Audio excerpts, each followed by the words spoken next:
right, and we're going. And you know what? I love doing podcasts like this because I just walked in and we're just hitting it blind. Yeah. And I kind of know a little bit about what you do. When you visited, what was that, a month or two ago? A couple months ago. There was one of my students' wife was like super excited to meet you. And I was like, wait, what's going on? Who is this woman? I need to know more. You know, famous in a really, really niche circle. Yeah. You want to pull that mic and just get the head of the mic real close to you.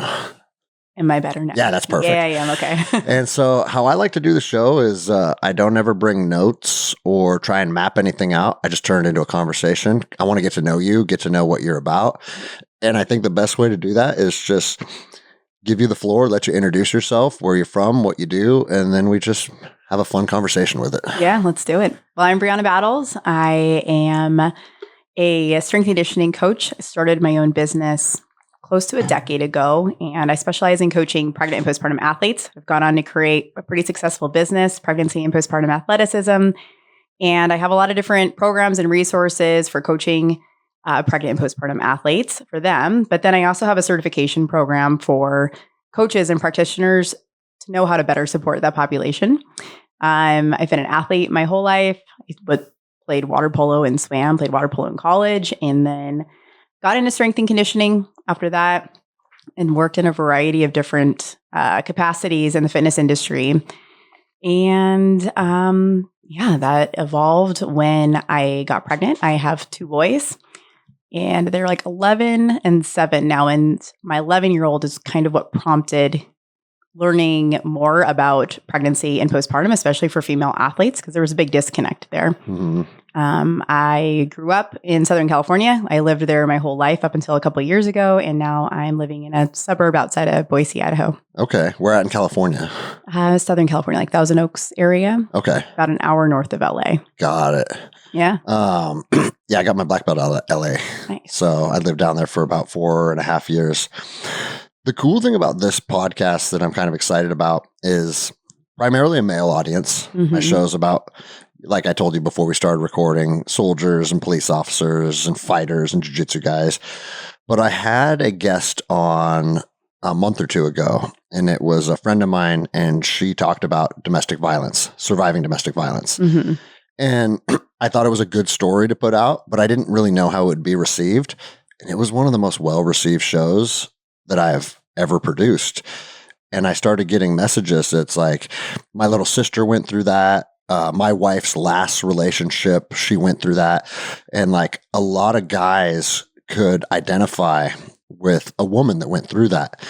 And I was thinking the same thing with you. How many listeners, maybe their wife's not listening, but they're the husband that's on that postpartum journey. Right. And it's tough.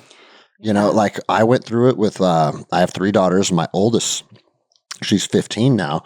And the thing is, like, we look back on that phase of our life. I think I was 28 and Jenny was 26, basically kids. Right. Isn't it funny how we like weren't kids, but at the same time, like now looking back on it, so young. But we also looking back on it, like you don't know what you don't know. We didn't know anything about parents, right, being parents and raising a child or any of that stuff. And you just kind of wing it, for lack of a better word, right?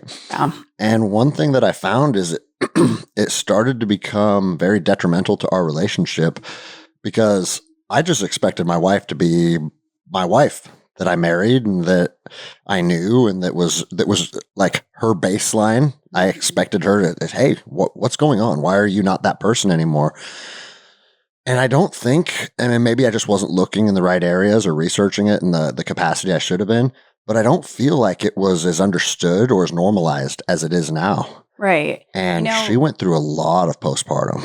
Yeah. And, even without having like a set diagnosis, I think what is not really talked about is just the identity shift that women go through when they become mothers in general. Like their body changes, their brain changes, their routine changes, relationships change. And it's such a transformative period.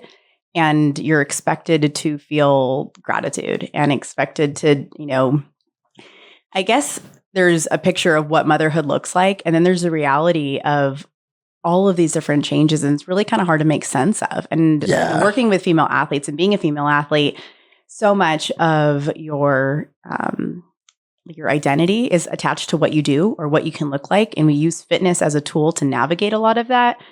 And then that can get turned upside down when you're pregnant and seeing your body change, and when you're postpartum and you don't really recognize yourself. And then we're influenced to get your body back and lose this weight and, go back to work and do all the, basically resume life as normal, but nothing about life is normal. And so that can be a really hard shift, again, especially for female athletes that are used to being in control. Yeah. And having a say, if I do this, then this will create a fairly predictable outcome.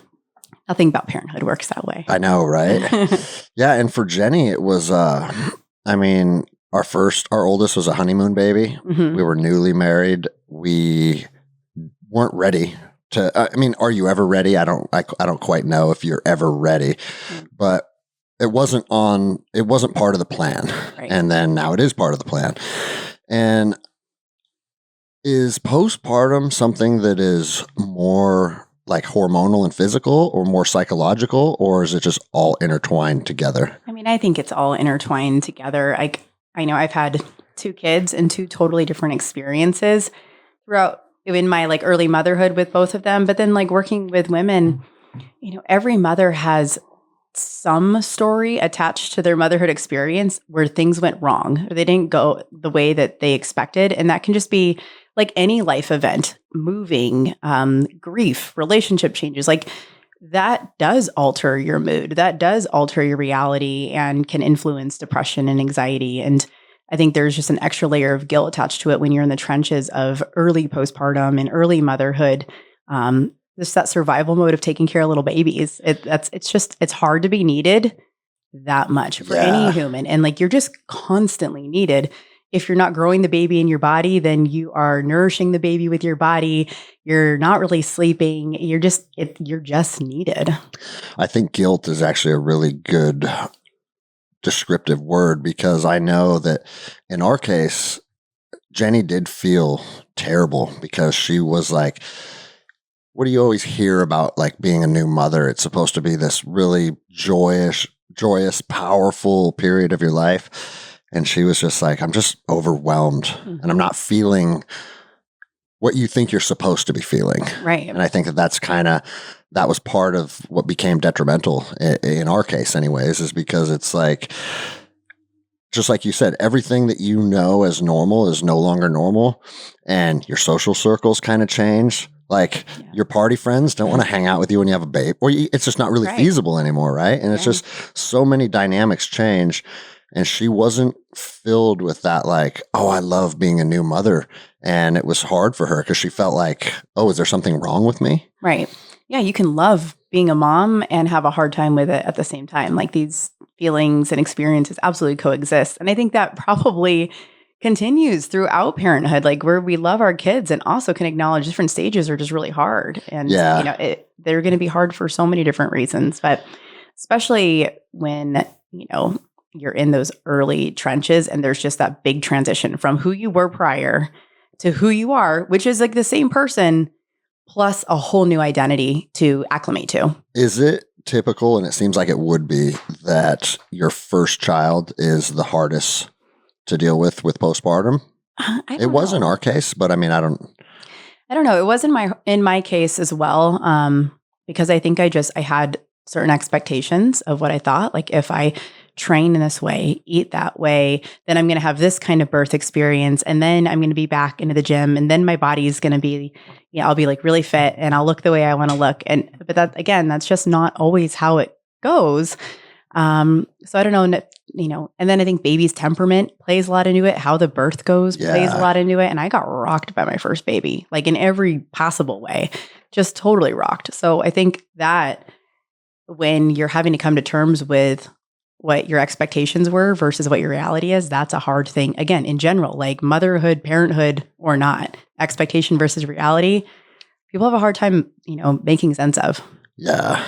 No, that's crazy. Yeah. Do you know if there is, because I don't know if this is just Instagram education or if there's any validity to it, but do you know the mechanism of what causes women to be more likely to experience postpartum? Because I've heard like, what's the word I'm looking for?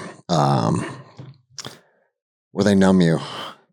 What's an epidural? Epidural. Yeah. I've heard that is actually makes it more likely because part of the pain of giving birth causes a certain hormonal dump, and there's a natural process that occurs. And if you try and mess with that process, that it can actually make your hormones very out of balance. Yeah, I mean, I don't know if there is what the correlation or causation is with any of that, to be honest. You can just say, I'm not a fucking doctor. Well, I mean, I'm not, and I don't want to pretend to know things that I don't, but what I've experienced personally and what I see with so many different female athletes I work with, from very high level professional athletes to just like your lifestyle mom, like just regular fitness enthusiasts, we can't always control birth method. Like we can have these preferences of I want a natural birth and I don't want this and I don't want that intervention. And again, we don't always get to control the variables that influence birth and that outcome. Like you can have a really traumatic birth and your mental health is fine, or you can have like a really easy birth and delivery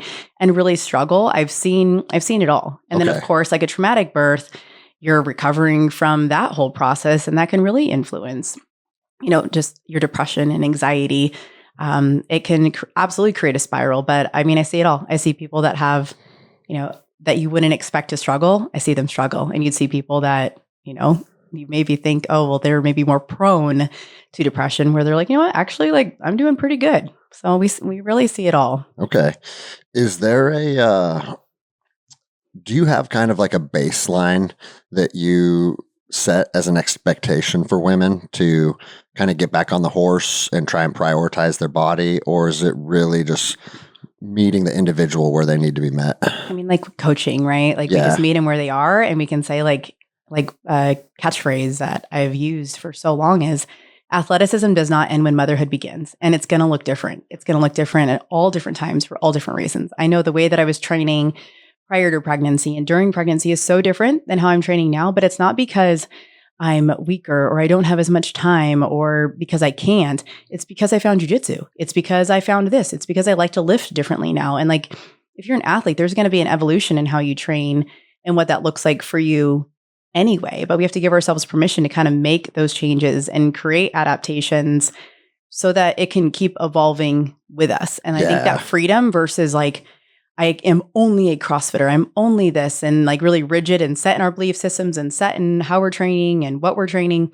I think we just have to like outline that there's actually more freedom, and there's more freedom to explore, and that maybe motherhood's going to put you in a season of like less volume and less intensity of training. And like, that's fine. That's not a forever reality. I think as you acclimate a lot more, as your kids get a little bit older, you get new levels of freedom. And that's a good thing. And I think just like managing expectations is what I help, again, every athlete that I work with and every coach that I educate. So much of our job is helping them manage expectations, and it doesn't have to be an all or nothing. Yeah. And I mean, we say athlete, but I would think the majority of people, unless they are like a competitive CrossFit athlete or jiu-jitsu, where there is an end goal, I want to be able to strangle this person. I think the majority of people just want to look and feel good. Yeah. But I say if you're pursuing fitness consistently, like that's pretty athletic. Yeah. Like if you're in the gym, like 3 or 4 times a week, you're using your body, you're trying to get stronger, you're trying to get more proficient at a skill or at a routine of some kind. Like you might be recreational, but you're still doing athletic shit. Yeah. And I think that can be really empowering too, where you're like, you know what? Yeah, I do work hard. I am trying to get stronger. I am trying to lose weight. I am seeing all of these changes. It is becoming addictive. Like we can identify as that. So then we're not just a mom or just this. Like you can be like, it's really empowering for a woman to feel athletic, because then she's not going to be hyper focused on being thin or being skinny or trying to like, just, I guess it can be really empowering to focus on the athletic and prioritize that over the aesthetic aspects of fitness. And I think if you prioritize pursuing athleticism, then you get the aesthetic benefit that you're likely also looking for. Yeah, that's just a byproduct. Right. No, it's funny. Like I have a love-hate relationship with CrossFit. Yeah. I mean, we have a CrossFit Of course gym. we do, right? I have a CrossFit gym at my facility. So obviously I'm a fan of it to a certain extent. Yeah. But CrossFit is also responsible for really just like grinding my body into dust. Yeah. And you know what's funny is for years and years, I always thought it was the jiu-jitsu because I did both. Mm-hmm. And then when I cut out CrossFit, I feel like I'm 30 years old again. I was like, oh, it was the CrossFit. And as much, I kind of laugh because I have this love-hate relationship with CrossFit. But one thing CrossFit, I honestly think is responsible for, because that was a big part of Jenny's journey, getting healthy again after becoming a mom, is it made it our society kind of transitioned from the, remember what we thought a woman should look like in the 90s? Oh, yeah. I was raised in that culture. Anorexic with bags under her eyes, couldn't even do one pull-up. Right. It's just like sickly. Mm-hmm. And that's not a woman that you want to reproduce and have a family with. Like it doesn't even look like they could walk up a flight of stairs. But for whatever reason, that was like, was it the Kate Moss era or whatever? Yeah. CrossFit kind of changed the culture, I think, where it's like, dude, a big, thick legs and a strong ass and like biceps is like, oh, that's still feminine. Right. Not only is it feminine, but it's attractive. Yes. Because don't you, and I don't, and obviously like, I was a little boy during that period, so maybe my brain wasn't fully brainwashed to thinking like the anorexic models are what we want. But just from like an evolutionary standpoint, wouldn't you want a woman that is a big, strong, capable athlete? Like, dude, you're going to learn about just how much of a weirdo I really am. But like the human experience is what? Having your baby in a papoose, walking across the Arctic tundra, foraging for food. Like, we need our women to be as badass as we need our men to be. Well, I totally agree. And it's interesting because like I was raised in, the 2000s era where it was like a big emphasis on being skinny and like all of that. But then I played a sport where you naturally had strong legs and broad shoulders. And I remember just being so embarrassed of that because even though I was surrounded by my teammates that also had like really broad shoulders, again, swimmers, water polo players, big legs. The rest of society is like, they look like men. Yeah. And I just remember feeling like so wide. And like my now husband was like, wide is a good thing. Yes. I'm like, bro, you can't tell me I'm wide and that's a compliment. But like ultimately, like it was and it is. And you're right. Like I feel like CrossFit totally has been responsible for shifting our perspective of like what beauty can be. And that like being athletic and being strong and having a lot of muscle and weighing over 135 pounds, like that's good. That is desirable. And if people you surround yourself with also find that attractive, then you are slowly changing these belief systems and cultures that so many of us, women especially, have been raised in. When I hear like you say, this is what's attractive, like that little piece right there can truly change the belief systems of so many other women. Yeah. I mean, like, I don't know. I think if you watch the CrossFit Games, the average weight of those women is probably 150 pounds. At least. They're not small women. No. Because they have to be able to perform. And at the end of the day, it comes down to physics, right? Like you have to have a certain amount of mass if you want to move this much mass. Yeah. And I don't know. I think it's cool to see. That's the one thing that I think CrossFit has been really healthy for CrossFit to integrate really worldwide. You go anywhere now and everybody knows what it is. Yeah, I totally agree. I found CrossFit pretty early on. Probably like in 2010, I started going to CrossFit and got really involved in that community. And that was like the whole strong is the new skinny era and vibe. Yeah. And girls could have six packs then. Yeah. Yes. There was a time when if a woman had a six pack, that was a bad thing. I know. And I feel like we've like come a long way of like just really like endorsing strength, endorsing like athleticism for women, and that it can be viewed as a really positive thing. Like I love that the little girls that like my son is growing up with, like that's what they get to hear and that's what they get to see.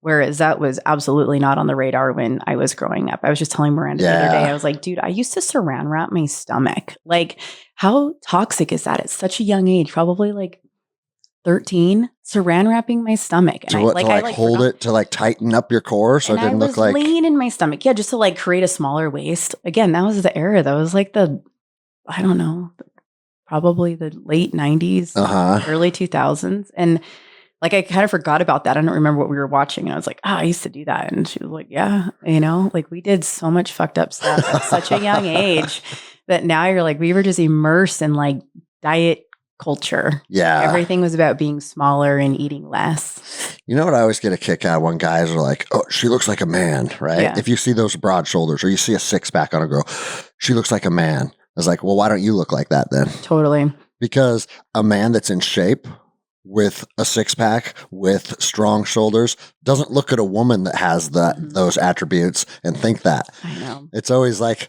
the weak fantasy football guys. It's like, no. She looks like an athlete. You just don't understand what that is. Totally. And I feel grateful that like, through my 20s and now 30s, like I've been like the men I've been around are also really athletic. So I don't ever feel like this like super jacked female when I'm hanging out with like other guys, whereas I think before like in, again, teens and maybe early 20s, you do just feel like an outlier. But, now I know like the guys and men that I'm around, it's not, they don't think that that's weird. Yeah, it's normal now. It's very normal. Like all of my friends are buff. They're super athletic. Like we look jacked compared to the normal population. Like me and all my mom friends. Yeah. But it's true. Like we're out there, like that's what we do. And it's just a normalized thing in our very like small circle. Well, the funny thing is about that small circle, like I start to have a skewed perception of what society is. Yeah. Because the majority of my waking hours are spent here and CrossFit over here. And so it's like all the people that I interact with throughout the day at a bare minimum said, I'm going to go try this. Mm-hmm. And that separates you from the herd. It really does. And then you go to Walmart and you're like, oh, this is a real sample of society. And it's sad. Yeah. But I think outside of our little microcosm, there probably is a lot of guys that see you at the grocery store and like, what the hell's up? What the hell's going on here? And it's like, you can't even understand. So don't worry about it. Yeah, I know. Although people are buff in Idaho. I don't know. Like, are they? I mean, at least where I am, I feel like there's, it's been cool. It's been cool to see just different variations. But you're right. Like we're definitely a small sample size of like the greater population for sure. But what brought you guys to Boise?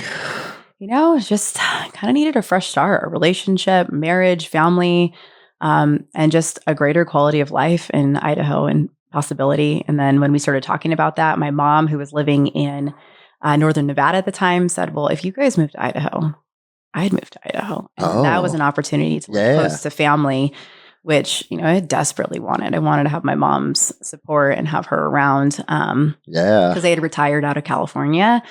So, it was an opportunity and it unfolded very, very quickly. And honestly, has ended up being a really positive change for our family. Do you have any of the native Idaho people upset that all you Californians are taking over? I mean, of course, but I feel like no one has like said that to my face. I feel like you see a lot of that. That's an Instagram comment. Yeah, that's no a lot one on the says internet. mean shit to anyone's face. Yeah. But on the Instagram, they'll talk all the shit in the world. Totally. So I don't see a lot of that. And plus, like everyone that I'm around, they're also transplants from other states. Well, Boise's that culture is a big transplant culture, yeah, the right? whole area, like the Treasure Valley area is major transplant. Like if you want the true Aryan Nation Idaho experience, go up to Hayden or something. Yeah, like you go like to the far side, like the east side, but outside of Boise, you truly get like a mix. So it hasn't been like a culture shock or anything like that. It doesn't. Again, most people are from Washington, California, Arizona, Texas, like. And dude, Oregon. when you're in, I just spent last weekend in Montana, so I drove through Coeur d'Alene, and it's funny. I was just talking about this with a group of friends. I don't know if it's like an energy thing but there's something about as soon as you get into Idaho and start driving through those mountains and get into Coeur d'Alene, dude, it just lights your soul up. It feels good out there. There's like, I say there's like some woo-woo stuff happening. That's what I'm saying. I don't know what it is, but like, and it continues into Montana too. Yeah. It's so hard to explain, but people that move there, something that is kind of a universal experience is, I don't know. I knew I needed to move here. Or I just felt something when I was here. Wow. And I mean, that's how it was for me. Like we were not planning on moving there and we went to visit friends. And it just called to you guys, huh? And I like knew like in my my soul. Like it felt like God and the universe, like something like stopped me in my tracks and was like, this is where you're going to live. We even had driven by the house that we ended up buying, and it felt like I got hit by a ton of bricks. Ooh, that kind of that's giving me chills right now. Yeah. Just Like, hearing that. I think about that and it was so undeniable and it made no sense. It made no sense. But you just leaned in and listened to it. Leaned in because see, I knew you were cool. Yeah. I mean, no, but that's a lot of most human beings aren't gonna uproot their life on a feeling. You're right. And it made no sense. Like my husband was like in law enforcement for years, like having to leave or deciding to leave that apartment. And we're like, well, what are we going to do? And like my job, I could go anywhere, but pulling our kids from school, at the time, Cade was in 2nd grade and Chance was in preschool. But then all of these doors just kept opening. Every time I'd look for a door like to close and be like, oh no, like this isn't gonna, it's not gonna work out. It just kept opening. It was almost too easy. And then as time went on, a very short amount of time even, it just became clear that staying felt worse than leaving. Like I just knew there was opportunity on the other side. And I never thought I'd leave California. It's something that I've been talking to a lot of my friends about lately. I had Eben Britton on. I don't know if you're familiar with him. He did 6 seasons in the NFL and then left a professional football career to pursue becoming a yogi and like a breathwork and meditation coach and just trying to find inner peace. Right. Yeah. And one thing that him and I were talking about, he's like, the life is filled with opportunities to step into what he calls a quantum leap that will then change the trajectory of the rest of your life. Absolutely. And I think a lot of people feel stuck. Like I've talked to a lot of my friends who are like, bro, I hate my job. I hate my wife. But they're not doing anything to change. And it's like, if nothing changes, that's how you ensure that nothing changes. Yeah. Whereas if you go seek new beginnings or new experiences, so many little opportunities start to open up that simply won't happen if you don't take that step. And a perfect example of that was going out to Montana. I went out for a long range rifle course where a buddy of mine, he's a really, really high level long range shooter. His name's Tony Cowden. And he invited me out. He's like, hey bro, you should come out, man, and just attend the course with the students. And like when a real master of their profession invites you to partake, you almost feel rude saying no. You have to say yes. Yeah, So I was like, all right, bro, I'll see you there. And I just got back from Maui like 24 hours earlier. Mm-hmm. And it was Jenny's birthday weekend. So a lot of reasons not to go. And Jenny looked at me and she goes, there's some reason you're supposed to go. Yeah. And I don't know what that is, but I feel it. Yeah. And then we went out there and the course was hosted on the 17,000 acre ranch. And me and the rancher, his name's Raymond, we just hit it off. And we forged a real powerful friendship over the course of 3 days. And now we're starting to talk back and forth about, well, what if I fly out and we do this? Or what if you come here with me and do that? And it's like, boom, a little seed was planted. And now something powerful is going to result from that. And I know it. Yeah. No, it's a gift being able to like see those clues and then like actually follow them instead of dismissing it. Yeah. Being able to like see it and feel it. And like, I feel everything like viscerally, like I know. And then unfortunately, sometimes I know. And I'm like, God, I know that this is the thing to say yes to. This is the thing to do. But I think that's like a huge part of entrepreneurship. That's a huge part of just like kind of coming into your life's purpose and like finding that and doing something that's fulfilling. You never know what it's going to unlock. And I feel like there's a lot of power in being able to recognize those clues and then actually follow them, like actually do something with it, because people stay small when they are like given these little opportunities and then they make excuses and reasons why it won't work. Well, I think we're conditioned to stay small. Right.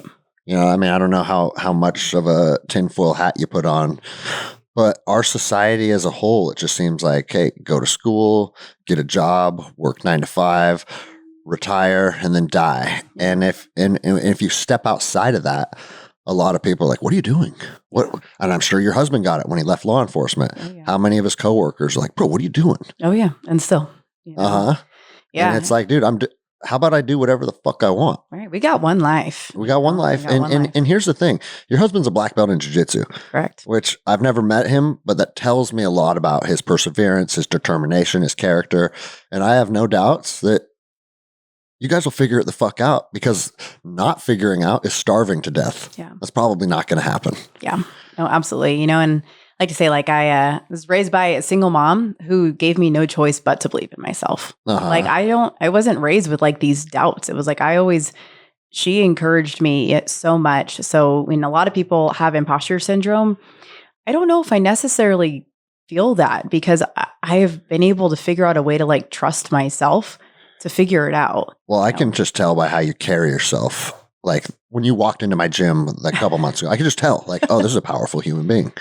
Thank you. I think imposter syndrome is very prevalent when you're new into your journey. Yeah. Like when I stepped into coaching, I definitely had elements of that, because it's like, dude, I just got my black belt. I was a student attending class last week, and now I opened a gym and I'm standing in front of a group of people telling them what to do. Like Right. there's just a weird transition. And I would say it took a while for me to believe in myself as a coach. Yeah. And then once you believe in yourself, the magic happens, because people feel that self-belief in you. Mm-hmm. And if you believe in yourself, it's easy for other people to look at you, and then they can believe in you too. They can buy off on what you're selling. Yeah. And, but if you're harboring those self-doubts and you have those reservations, people also feel that energy too. Yeah. And I don't think like it's about being perfect or having things figured out, but I think it's about owning that of like, this is what I know. Yes. This is what I can do. We obviously all have like limitations, but if you can own those limitations, and like my like life's motto, family's motto, even business motto is like to practice brave. It's not about being brave. It's about the act of consistent practice, and you like build those, you get resilient, and you get a lot of reps at like little efforts of practicing brave. Yeah. Those reps add up, and then ultimately you become brave, and brave is what leads you to like unlocking your fullest potential. For sure. It's interesting. Because you just said like you don't have to know everything. No. Right before I got my black belt, a red belt, his name was Master Miguel. He was at my gym down in Huntington Beach, or Joao's gym. And he was talking to me and he's like, Greg, you're going to be black belt soon. And it was funny, like mid-sentence, he'd go from English back to Portuguese. And Joao would be like, Master Greg doesn't speak a Portuguese. Please stay with English. But he's like, one thing that you really need to remember, the most important thing that you need to know when you get your black belt, because that day is coming soon, is that when people look to you for guidance and have questions, if you don't know the answer, just give them honesty and tell them, I don't know. Okay. He goes, because that's the fastest way to tarnish your reputation as a black belt, pretending to know what you don't know. Right. And and jiu-jitsu mirrors life. Doesn't that lesson apply to almost everything? Oh, absolutely. And I tell people all the time, I mean, you're a purple belt in jiu-jitsu, so you have a high level understanding of what jiu-jitsu really entails. And I tell my students all the time, my 3rd degree black belt knowledge in jiu-jitsu is literally a fucking 5-gallon bucket out of the ocean. Yeah. It's just a tiny, tiny little piece. I believe in that piece. I know that I'm good at what I know, and I'm proud of what I know and what I've built. But it's never lost on me that my jiu-jitsu is just a fraction of what exists. So I tell my students all the time, they're like, hey, what do you think I should do from here? Or I had one of my blue belts pull me aside after practice. He's like, hey, listen, look at this. I figured out a way to reverse from side control. Do you think that that's a good way of doing it? I said, did it work? Yeah. Because if it works, it's a good way of doing it. If it doesn't work, it's not a good way. Yeah. And that like empowers people to go find their journey, Yeah, absolutely. Like jiu-jitsu has unlocked so much. Like I have learned a lot about myself when I started jiu-jitsu. And I started as such a hobbyist. And now, I mean, I've totally drank the Kool-Aid. I like my blue belt era. I really just started training all the time. And, the more you train and then you start to dabble in competing, it does start to open your eyes a lot. And you learn a lot about yourself really quickly. Well, you can't be full of shit. No. I mean, that's a Joe Rogan quote, but you can't be full of shit on the mats. No. You simply can't be. The truth comes out. Regardless of how you feel about the truth, the mats show you who you are, and the mats also show you who you aren't. Oh, yeah. And I love that about jiu-jitsu. Sometimes I hate it. Right. I mean, you can talk to Jenny when she gets here this evening and like, how many times has Greg came home in a fucking terrible mood? Totally. Because he feels like he sucks at jiu-jitsu. Yeah, it brings out your worst and it brings out your best. It brings out the things you're like, man, I thought I've like worked through that. I thought I wasn't that toxic anymore. And you're like, well, that got brought out today. And I mean, it definitely is. It keeps you in check. Or something that, and it'd be interesting to get a female's perspective. When around you're going with someone that's bigger and stronger and they start to put a lot of pressure on you and you can't breathe and you start to have that fight or flight anxious response. Yeah. And that is something that I honestly believe is one of the most powerful tools of jiu-jitsu. Yeah. And it's the reason I won't teach self-defense seminars. Hey, will you take my 5 girlfriends and teach us self-defense for 2 hours on Saturday? No, I won't. Because what I'm going to do is I'm going to give them a false sense of confidence, and I'm going to teach them a skill set that is not available for them to use in a real world encounter because if they're not willing to put the reps in, right? What's the point? What are we doing here, right? God, my husband just said this last week. He's going to be so happy to hear you say it on the podcast. I love that. You just confirmed his whole point. Well, it's the truth, though. I know. Because here's the thing: if I shoot for a double leg. If you have to think Greg's shooting for a double leg, I better sprawl, right. You're fucking on the mat already. Yep. It has to become second nature. It becomes second nature by building thousands of reps. And you simply can't do that during a Saturday afternoon. So I will do, when people ask me to do that, I say, what I will do is give you an introduction to self-defense. I'll give you an introduction. And the first thing that I tell people is, everything that I'm going to show you today will not work unless you put in 2 years of training. You put in 2 years of training, you get your blue belt. Now you have a skill set that is undeniable and that will serve you in a violent encounter. But if you're not willing to commit to it, then it's not going to give back to you. Yeah. It's a pretty simple concept. But I think, like jiu-jitsu, especially as a woman, like if anything, yes, I'm more confident. Yes, I feel a lot more competent, like if I were to be attacked. But I also know like the things I don't want to get involved in. It teaches you to read the room and know your own limitations, and I think that's too. It doesn't give you a false sense of like confidence. I feel like it allows you to read a situation a lot more intelligently. And what a 200-pound man on top of you feels like when he's trying to choke you. Yeah. Like and you also have a certain degree of comfort with that now. Maybe not comfort, but familiarity. Yeah. Right? It's not weird anymore. Yes. Like, this is just part of it. And that is part of it every single day is training with guys that are bigger than me and stronger than me. And anytime I'm going with somebody who's a lot bigger, I think like this is what I need to pay attention to because this is how it would likely feel if I were in a bad situation. So like, how can I really leverage this body weight? How can I really get a good sweep? Like I need to make this round work for different reasons than some of my other rounds. Yeah. Well, and that's exactly what I was saying about that anxious response that you have when people are pressuring you or you're having a hard time breathing.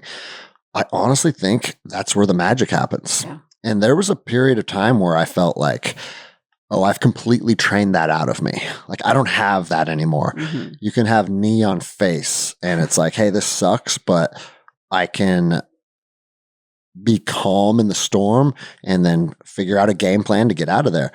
But then every once in a while, if like one of my coaches is up from California or someone that's just significantly better than me, or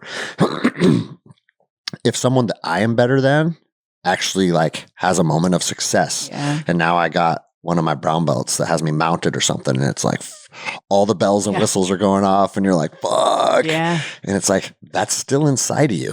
Absolutely. And like, that's what I love and hate about competing. Cause you think like, oh, I'm good. Like I can like hold my own and I'm learning a lot. And then you go and compete and you have like the nerves, you have, the unpredictability, like, a lot of times we roll the same people. We kind of know what they're going to do. Yeah. And competing, it's just going out there and you're having to, battle your own brain for the first part, and then your response is kicking in. Yeah. Do I actually know how to do jujitsu right now? Like, oh, it's the worst. It is the worst, but it's also it's so telling also. So take me back to the beginning of your jiu-jitsu journey then. What was the catalyst that made you even step on the mats for the first time?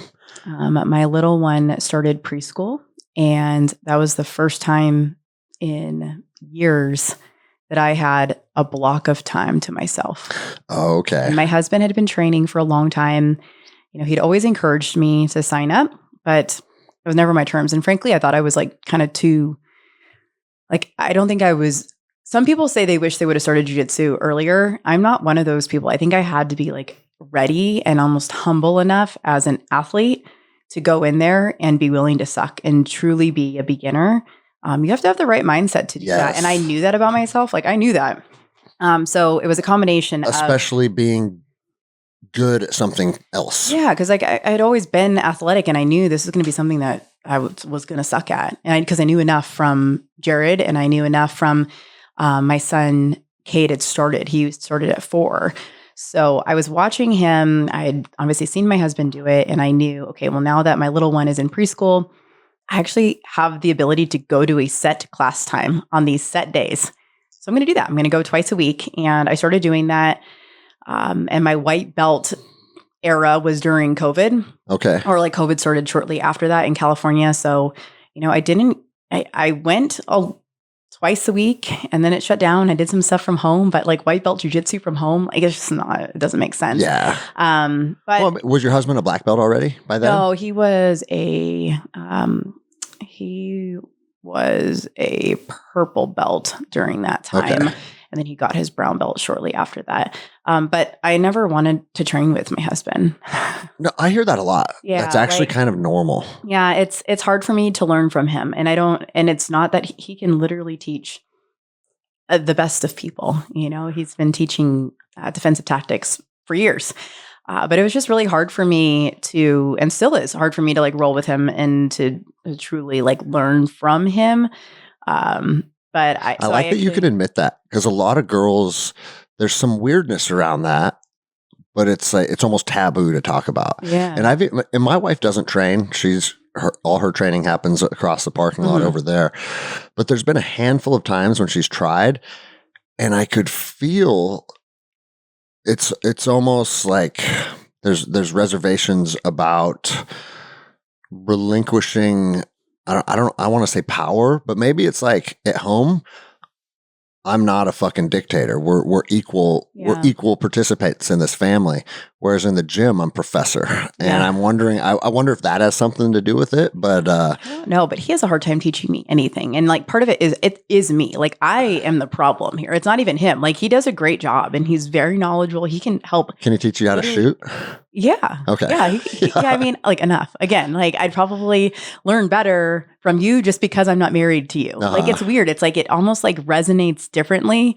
So I mean, he always makes a joke like when we'd go snowboarding with me, him, and one of his best friends who skis, and he'd be trying to give me advice on like what I should be doing on the snowboard. And I wouldn't listen to him. And he'd be like, "Hey, Mikey, tell Bree to do blah, blah, blah." And then he would tell me, and then I would do it. And he's like, "What the hell?" Like, and I'm like, and it's not, I don't even know why. It just like, it lands, right? It just lands differently. Again, it's not him. He's not the problem. I am absolutely the problem. But let's see, back to jiu-jitsu. So COVID era, white belt. And then I got my blue belt right before I moved to Idaho. And I was grateful because, I put in training, but I definitely feel like there was just things I missed out on because my volume of training wasn't a lot. And then I learned, when I moved to Idaho, I needed friends, I needed consistency, I needed a routine, I needed a community.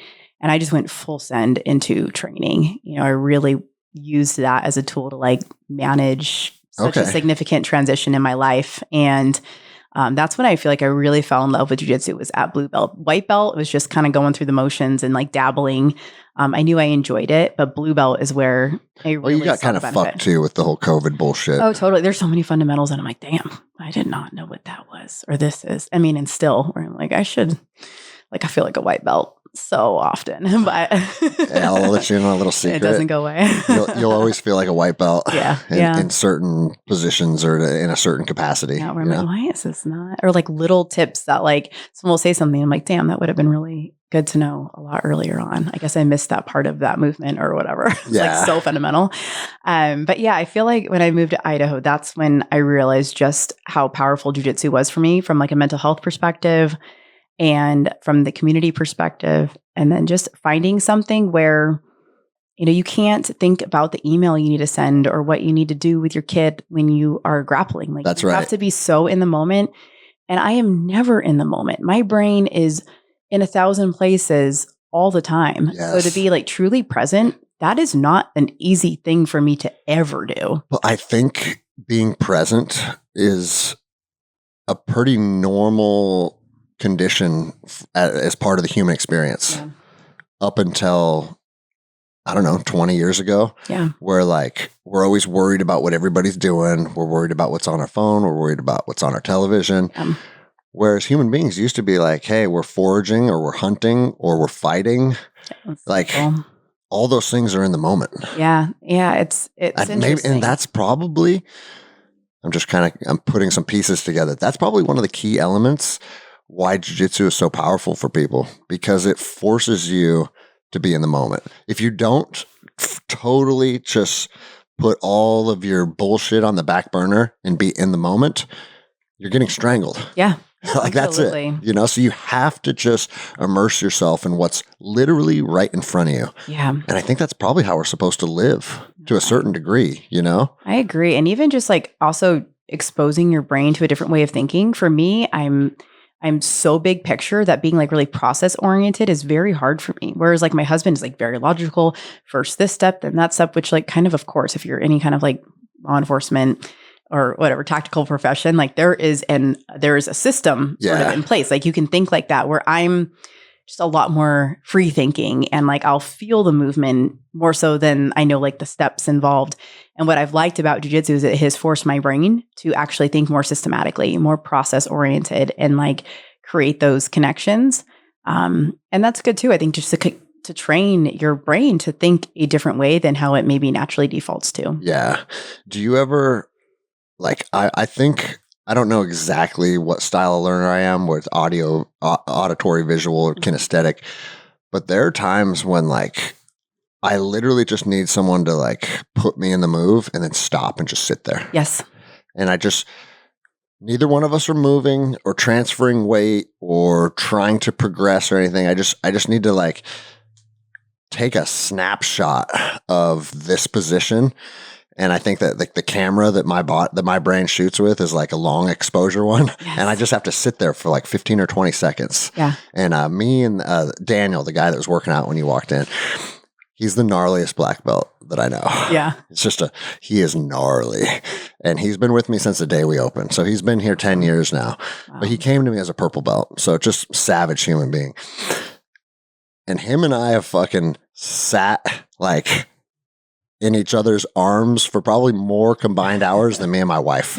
Yeah. I know. It's funny how that goes, right? Yeah, I think there's a lot to be said for, flow rolling, where it's not just like everyone says, well, hard rounds, that's where you get it. Like, sure, like there's a time and a place for hard rounds, but I got an engine. Like I can go hard. I can bring out the intensity. Yeah.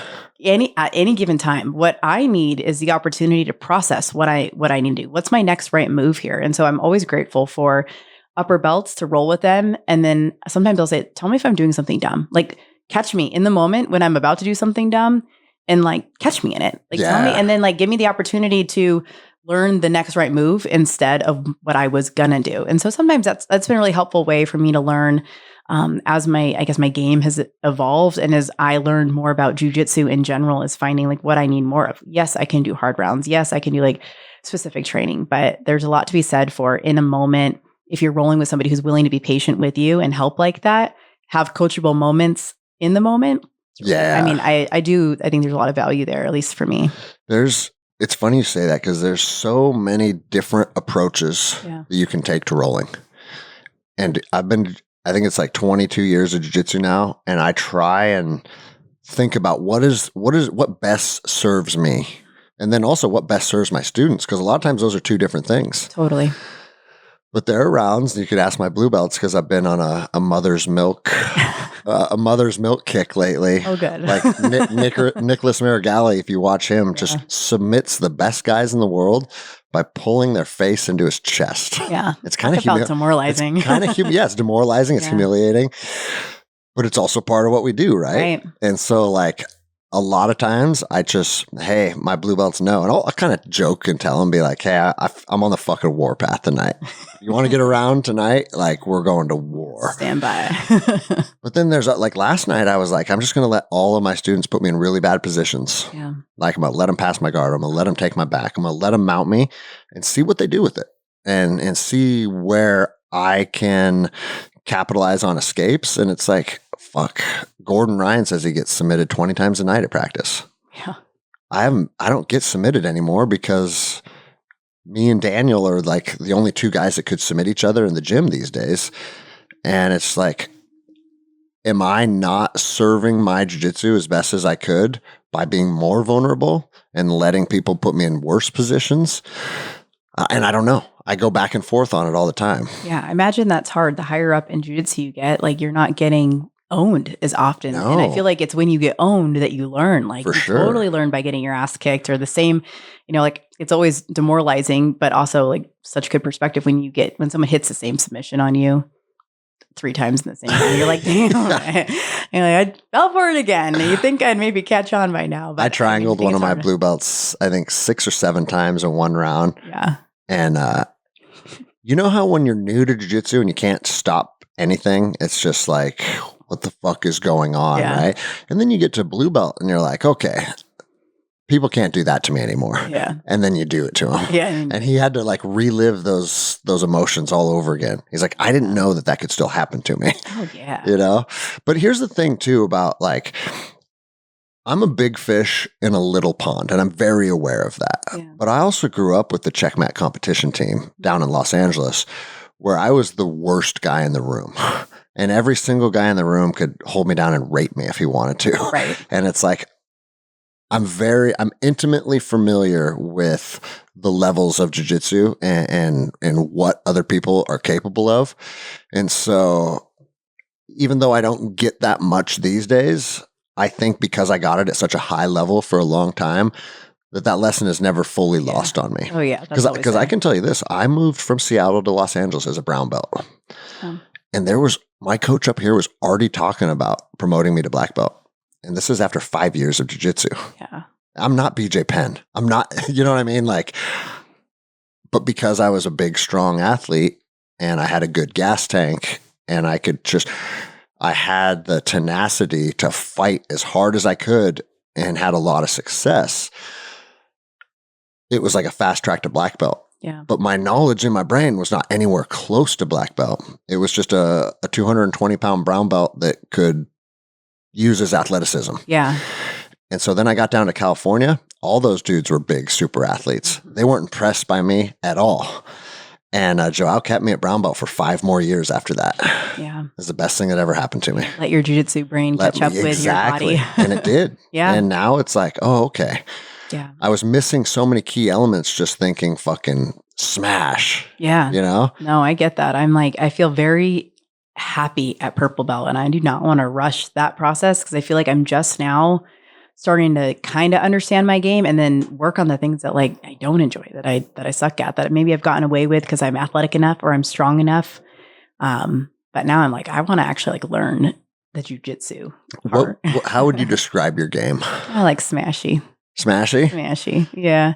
Strong, control, more of that style. But I'm trying to play my guard a little bit more now. I think we have the same game. Yeah. My guard is a sweeping guard.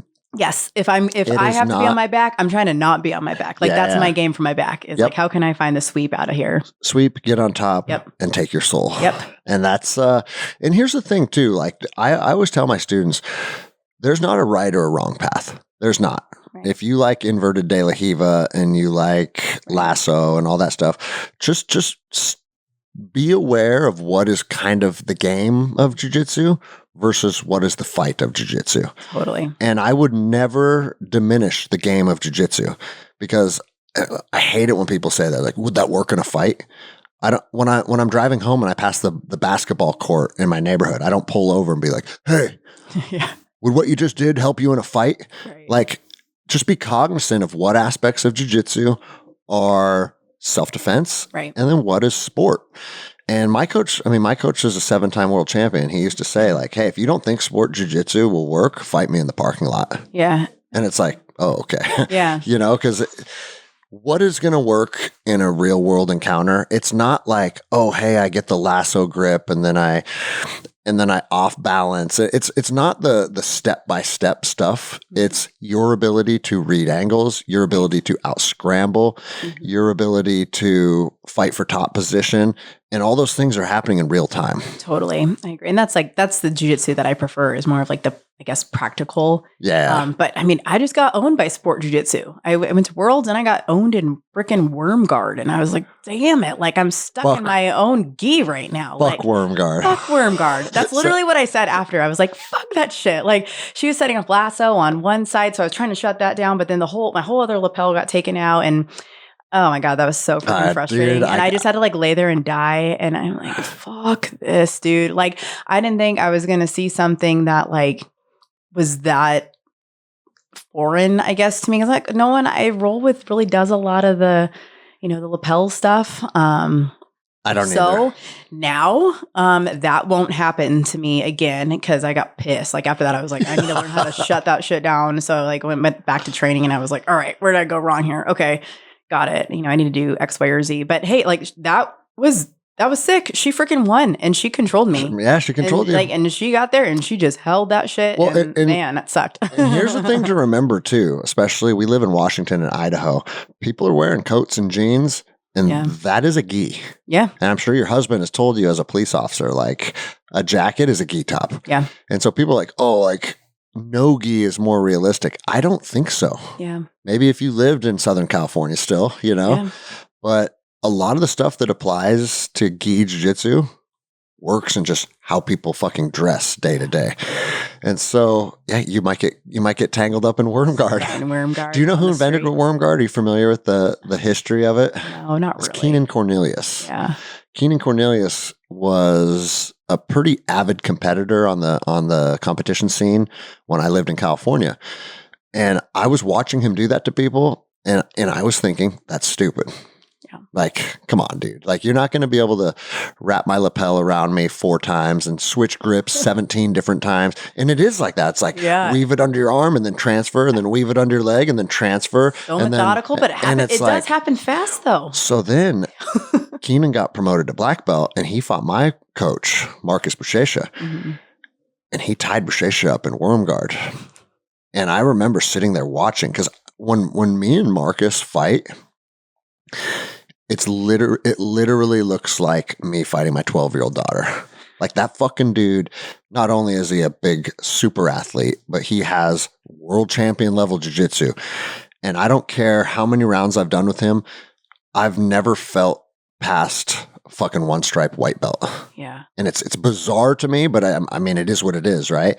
And so, like, I know what it feels like to have that wild animal on top of me. And then I saw him get all tangled up in worm guard, and I was like, oh, shit works. Yeah. And he ended up just fucking, like, you could see, he looked up at the clock, and he has bad vision, so he'd squint his eyes, and he saw there was a minute left and just went nuts. And was able to break the grips, get out of it, and win. Wow. But still, it forced him way outside of his comfort zone, and it was a problem. And after that, I tell people, I was like, listen, Keenan Cornelius has this really, really, really, like, encyclopedia level knowledge of lapel control that my brain, it just doesn't work for my brain. Right. But if it works for your brain, I'm here to tell you that it works. 100%. No, I mean, you could tell, like, that girl, she knew exactly. She had great game time jiu-jitsu. Great. And that was a great lesson for me, something I hadn't seen. And, it's just a different variation of jiu-jitsu that, well, just didn't have a lot of practice getting out of. Jiu-jitsu is like language. It is. Like, sometimes we you pair up with somebody and it's like, dude, we can't even really communicate. Mhm. What the fuck are you doing? Yeah. It's really bizarre. Yeah. But that's the reality of it. Yeah. And then trying to process, okay, what do I do? Like in the moment, trying to process. And this was that. That Worlds. So not a great opportunity to be processing what's happening at Master Worlds. But This was at Purple cool. Belt? This was like a month ago. Welcome to Purple Belt. Oh, yeah, right? How long have you been a Purple Belt now? Almost a year. Okay. So you a couple months shy of a year, probably. I always tell people, man, like once you jump into Purple Belt, in my opinion, it's the same as jumping into Black Belt. Yeah. Like a Black Belt is a Purple Belt that's just refined their skills for a few more years.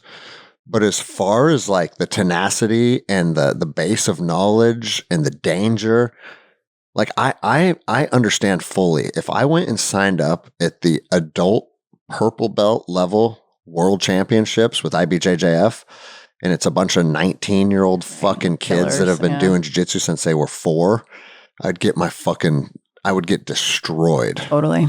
And it's like, that's the level these days. It is, especially, these kids have been training since they were 4 years old, like they are basically black belts, like Dude. It's crazy. I think about what my boys are going to be like. I'm like, you guys have such a freaking life advantage. You have no idea. No fucking idea. You guys have no idea that like just the fact that you've been exposed to jiu-jitsu since you were 4 and off and on throughout the sports they pursue growing up, like that is a language that they have learned and a life skill that they have learned that's going to benefit them in so many ways. Yeah. Athletically, self-defense, like just body awareness, situational awareness. It's a life skill. Well, it's been instilled early on. I thought this earlier when we were talking about females entering jiu-jitsu. Yeah. I don't think I said it though, is that I tell my ladies very often, like, your jiu-jitsu is not going to save you because some guy tries to rape you in an alley and you put him in a triangle choke. Right. Your jiu-jitsu is going to save you because when he sees you walk into your car, he's going to say, nope, not her. I don't want to fuck with her. Don't want to fuck with her. Yeah. That's the energy I want. I don't want to fuck with her energy. That's right. It puts out an energy and it tells a story just by the way you walk, by the way you look at people. During COVID, when like all of my friends were getting fucked with by people, remember when you could only walk down the aisles in the grocery store a certain way and all that dumb shit? Yeah. And like I kept hearing all these stories and like people yelling at people, berating people, and like yelling at them to fucking walk the other way. And I'm like, when the fuck am I going to get my chance to get yelled at? Yeah. And Jenny's like, people aren't going to yell at you. Yeah. Because it's an energy thing, And it's the same thing with kids. Yeah. Like, dude, my 15-year-old, she's a gray belt and she's been slacking lately, but I try and not push too hard because I don't know. There's the dichotomy of me being the overbearing parent and pushing my passion on my children versus her getting to choose her path. But is she being too lazy? Is she not putting in enough work? Like there is some real aspects of where I need to encourage and even make her be like, hey, you need to show up to practice today. So where I've landed with her, because it's been like 3 months, she's kind of like, I'm just not into jiu-jitsu anymore. I was like, then you need to find something you're into. Yeah. And it could be CrossFit. It can be the weight room. It can be swimming. But in this house, we have something. Right. But still, she's done jiu-jitsu off and on for the last 10 years. Yeah. And her friends, her best friend Maya is also a yellow belt. And her friend Cade, also a yellow belt. And when the 3 of them go to the mall, I pray someone fucks with them. Yeah. Well, I agree. It's been cool. It's so cool. The fact that those girls have that skill set in their back pocket that I hope they never have to use, but the fact that they can, that is such a life benefit for them growing up, going to college, being more independent. It instills a certain kind of grit that you can't necessarily teach. Like this sport is very different than other sports, very different than other sports. And it's so transferable. It can truly save their lives someday. And I hope it never has to. But that's a tool that they can always use. It will not go away. You don't forget. You don't forget. That's the truth. So, if nothing else, like my boys they play a lot of different sports, but what they know about jiu-jitsu, these fundamental movement patterns, like that will be with them forever. And I've even been able to see my 11-year-old use aspects of what he's learned in jiu-jitsu at school, and I told him, like, I'll never be mad at you if you defend yourself or you defend somebody else. Never be mad at you. Well, and that's also one of the beautiful things about jiu-jitsu.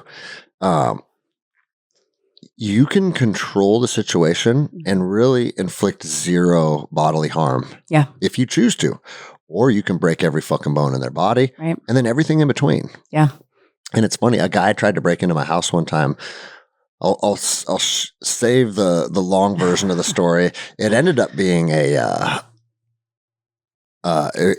he was just confused because he got super drunk and gave a taxi driver an old ID. Oh, no. And he had rented a room from the guy that owned my house before I owned it. So here's this guy at 3 a.m, hammered, trying to get into my house. And I choked him. Wrong house. And I choked him unconscious. Yeah.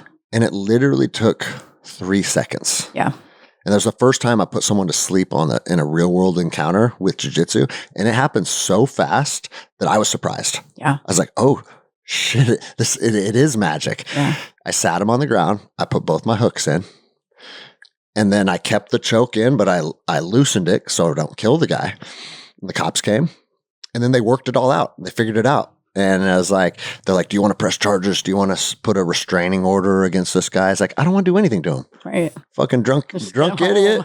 He fucked up and he got choked out for it. We're straight. Yeah. It's all good, right? And it's funny, man. I would actually like to talk to this guy 10 years later. Yeah. But I didn't hurt him at all. Right. And I could have done whatever I wanted to him, you know? Well, it teaches de-escalation and when the right time is to escalate it. And I mean, that's also a gift. That's one thing that I hate about this trend in law enforcement. Oh, yeah. You can't choke people anymore. And it's like, you motherfuckers don't understand how to fight. I can head kick him with my shin and knock every tooth out of his face. Right. And that's within policy. Right. But if I choke him, I'm going to be disciplined to the point where some departments can bring criminal charges against you if you choke someone. And it's like, dude, I've been choked out by 15-year-old kids and I'm fine. Totally. Totally. And I mean, that is a way to de-escalate the situation from having to have a use of force. Yeah. I mean, but I think unfortunately, not enough law enforcement officers train, obviously there's a lot to do, but we certainly need. The majority don't. Yeah. Which is so wild to me. It's disgusting. This has nothing to do with my work. I feel like I'm a better coach because I do jiu-jitsu, but I can't imagine having a career where my life and safety was literally at jeopardy every single day. And I didn't know how to defend myself aside from using a weapon. Well, here's the thing. 100% of, or maybe not, maybe you don't make an arrest every single day, but when you're working patrol, you're arresting people all the time, which means you're putting hands on people and taking their freedom away from them. Mm-hmm. I think a necessary skill set to have is understanding how to put your hands on people and deprive them of their freedom. Yeah. And it's not more often than not, people are going to be compliant. Yeah. Okay, cool. But statistically, if you're a patrol cop, a certain percentage of people are not going to be compliant. Right. And I was thinking about it when I was a cop, if you were to take away all of my fighting knowledge, I think I'd be afraid to go on patrol. Yeah, I can't imagine. Dude, you don't know how to fight that guy? Right. What are you doing out here? Yeah. And, my department was about 100 people.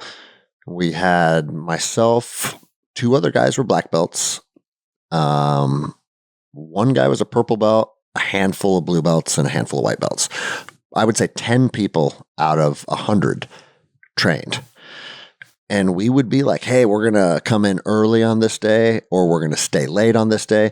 Because I'm sure you're very aware that all these fucking policy says you can't force people to train unless we pay them overtime and all this bullshit, right? Yeah. And it's like, hey, I'm here and I want to train with you guys. And you know who would show up? All the guys that already trained. Totally. And it's like, you're not the guys that need it. I know, because I think it's just so hard, I think, for especially men that I think it's hard to be a beginner, and hard to put themselves, but they feel like they're usually very capable and strong and they should be able to do X, Y, and Z and come out and get humble on the mats day in and day out when they're, quote, supposed to be the ones that can exude control. But if you're going to be what better place to be vulnerable than here where your life actually doesn't depend on it. Where when it goes bad, I can tap out. Right. And we can say, hey, let's start over. Better you learn here than out there. I mean, I can get why it would be a really maybe hard environment because you get humbled. You truly have to come in with a beginner's mindset But I feel that most men, especially, and men that have a certain kind of like mindset, which is part of these tactical professions, is having like this strong, capable mindset to come out and be a beginner. I mean, that's really hard unless there's a growth mindset attached to it, So Yeah, for sure. it's hard, but I think, God, why not be a beginner here? And you can be supported and safe in an environment where when you fuck up, like, that's okay. Better here than out there. Do you think, does your husband listen when you put out podcasts? I mean, sometimes. Do you think he'll listen to this? Oh, he's going to listen to this, yes. All right, this is for you because you know exactly what I'm about to say. When I would host training sessions for my department, every once in a while it would be like the quarterly training or whatever. So people had to attend. Yeah. And you try and teach them like a basic shrimp. You try and tell police officers to shrimp. You're going to have 20 people in the room being like, what the fuck? What does this have to do with fighting? This is stupid. I'm sliding up and down the mats. And it's like, bro, you're discovering advantageous angles. That's what you're doing. That's what a shrimp is I'm changing the angle of my body in relation to your body. When we're boxing, it makes perfect sense. I cut an angle, I can punch you, you can't punch me now, right? Grappling, it's the same concept. It's just more subtle and not as obvious. Right. And I've never seen a bigger group of babies than a group of cops when you try and have them do any basic warm-up or movement drills. And it's like, God, man, if you guys only knew the reality of this, you would fucking be all in. But since you don't want to invest past that initial, you're already giving up mentally and checking out during the warm-up.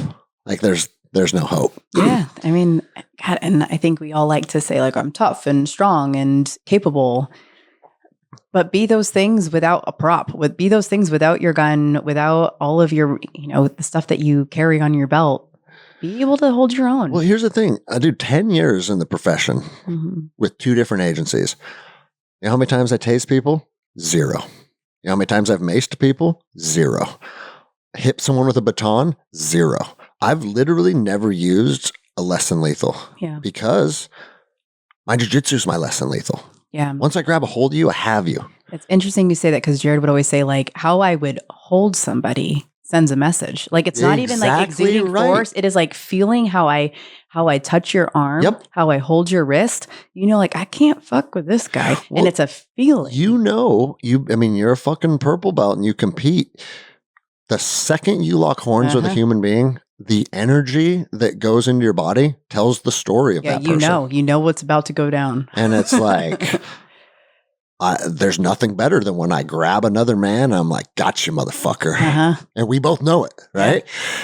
But I've been on the other side of it too. It's like, oh no. Yeah.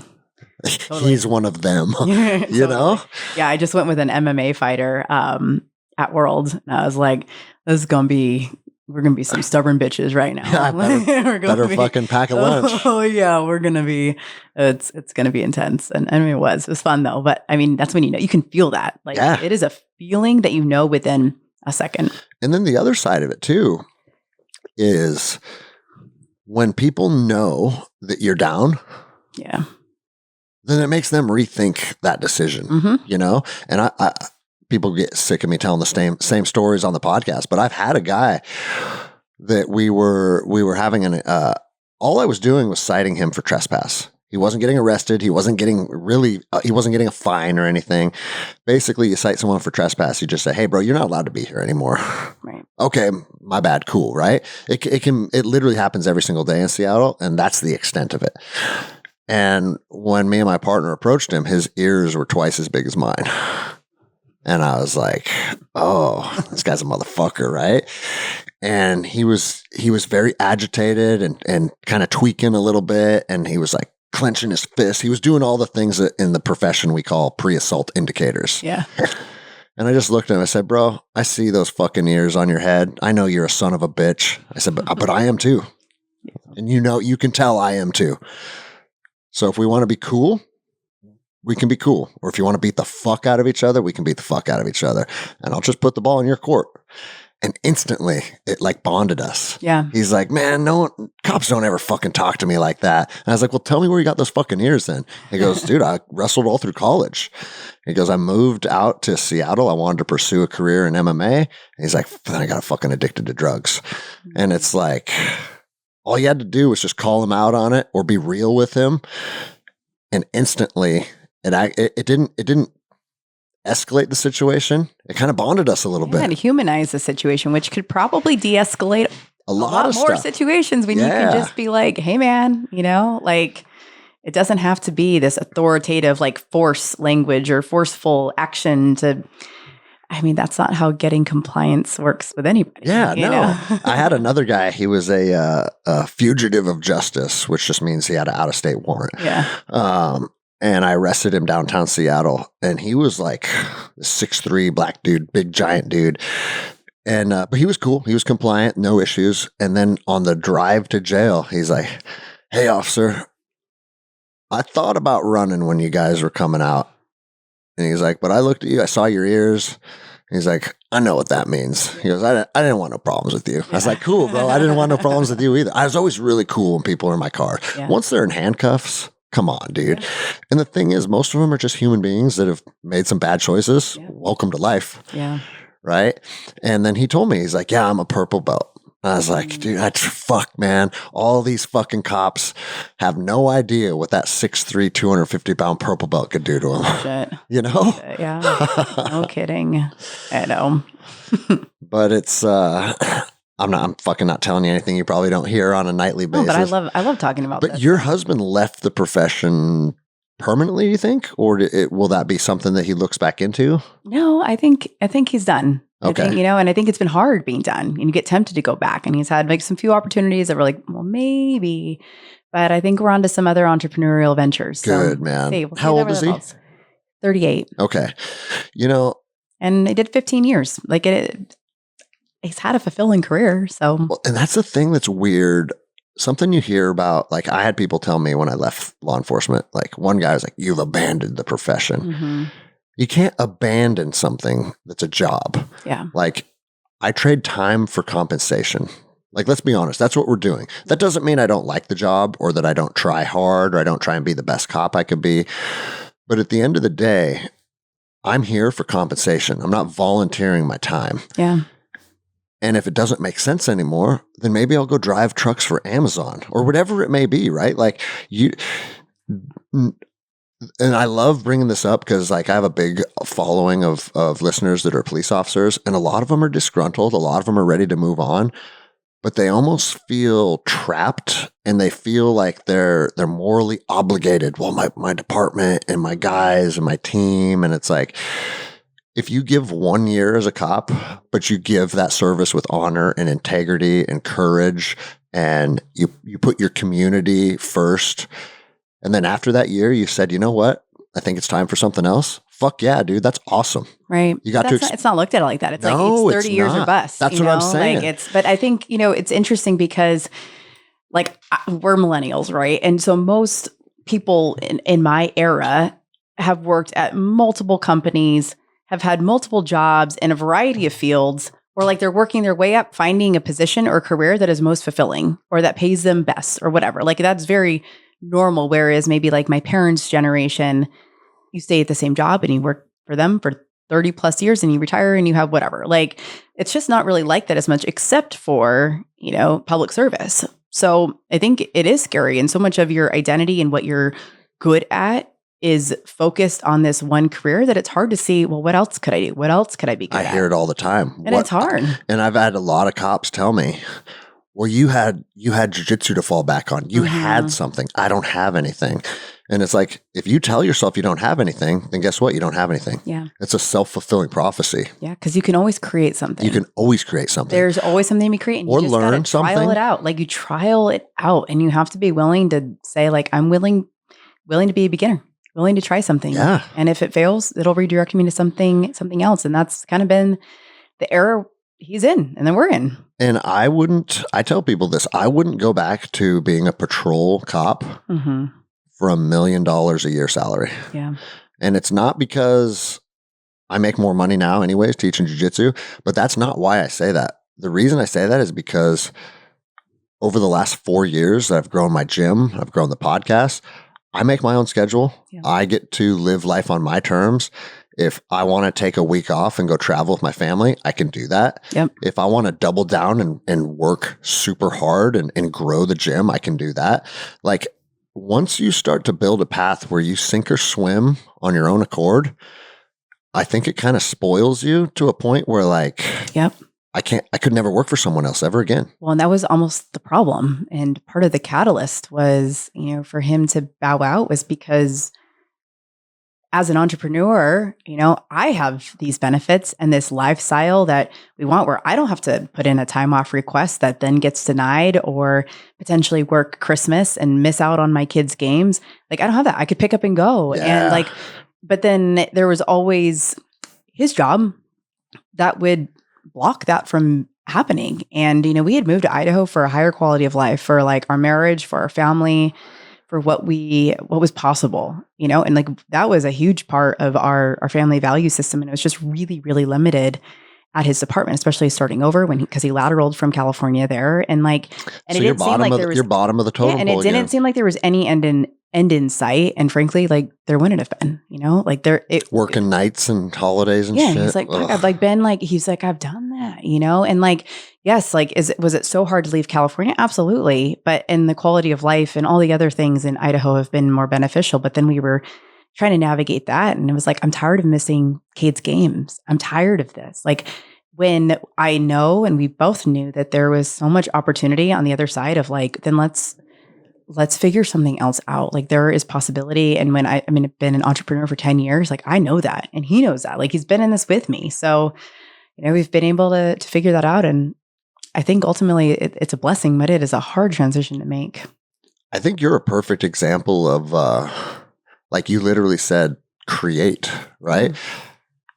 How many other postpartum coaches are out there? I'm sure it exists, but it's a niche that I've never heard of before. Yeah, it is a niche within a niche, because there's the pre and postnatal fitness industry, but that never resonated with me. I was like, no, I care about female athletes. I cared about female athletes when I was 22 years old, graduating from college as a female athlete. I cared about being a female athlete when I was doing triathlons and doing CrossFit before I had babies. I care about female athletes. That does not end at 22. There are women training in their 30s, 40s, 50s, and beyond. And yet, there wasn't a lot of information and support for a pregnant or postpartum athlete. That wasn't even a thing. That wasn't even a title. And it wasn't until I became that I was like, why is there no information on this? And you're telling me not to lift over 20 pounds, or you're telling me to, or that you can just go full send. And there's nuance there. There is a messy middle. And even 10 years ago, that's what, there was these two extremes. It was the really limited and fear-based messaging and guidance from doctors and from, concerned older generations, or there was this extreme, almost like that CrossFit bro mentality of oh, you're just going to pop that baby out and the baby's going to come out with a six pack and you're going to be, back in the gym, at a week postpartum. And neither of those are helpful. I love that you said that, because I've never heard anybody else articulate what you just said about how you can't lift over 20 pounds and then go full send.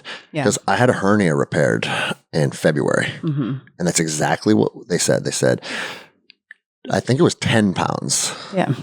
And then they said, but at 8 weeks, you're good to go. Yeah, you're cleared. And I said, and I literally, and the surgeon is actually a friend of a friend, and we went out to dinner, and I actually got to know the guy, and it was like, cool guy, right? And I'm like, so what? You're saying at 8 weeks, I'm good to go? He's like, yeah, after 8 weeks, there's no restrictions. And I'm like, man, these motherfuckers don't know what I do. Exactly. Yeah, because full send for most people might just be carrying their groceries in from the car. Mine is fighting Daniel. Right. And it's every single round we do is the fucking finals of the world championships. You're exactly I was right. There's no fucking way I can fight Daniel in 8 weeks. I'm going to rip my guts open. We have the cultural expectation too of if I go to the doctor and they tell me I'm cleared at 6 weeks postpartum, I'm cleared. I go back to CrossFit. I go back to jitsu. And I'm dude, you housed a baby for 9 months, and that baby came out of your body one way or the other. no matter how we spin it, that shit is traumatic. That's a significant physiological event that your body has experienced. And there is a process here of like rehabbing, rebuilding that like strength and fitness foundation, and then going back into like performance-based training, which is jujitsu, which is like normal CrossFit is more performance-based. But we want to skip that process of rehab, just like after having a hernia surgery or any surgery. Like we can acknowledge with a shoulder injury or back surgery that there is rehab, and then there's strengthening, and then there's loading, and then there's more explosive, dynamic, performance-based training. Yet that messaging has not existed for the postpartum person. And if you take an athlete who has certain expectations and they want to train a certain way, their basic foundation is different, they are going to go full send. We kind of assume the best of ourselves. We're like, well, that shit doesn't apply to me. Yeah. But then again, like pregnancy, birth, and postpartum is a big deal. Our bodies go through so much. So it does require having a specific game plan in place and not being dismissed by the medical community or just told, listen to your body. You're like, bro, what does that even mean? A baby came out of there. Yeah. Our baby's in there. Well, and here's the thing too, like I like how I'm using my hernia surgery to kind of be able to identify with a pregnant woman, right? You know what? We'll find the parallels. So here's the thing, like after a couple weeks, I felt good. Yeah. And I was like, I don't feel pain, but the doctor told me, he goes, just because you don't feel pain doesn't mean you're better. And he goes, and here's what I want you to be cautious of. If you go in there and try and jump all in too soon, you'll literally pull the mesh out. Yeah. And he goes, I have to re-herniate, and we go in and you're back to day one.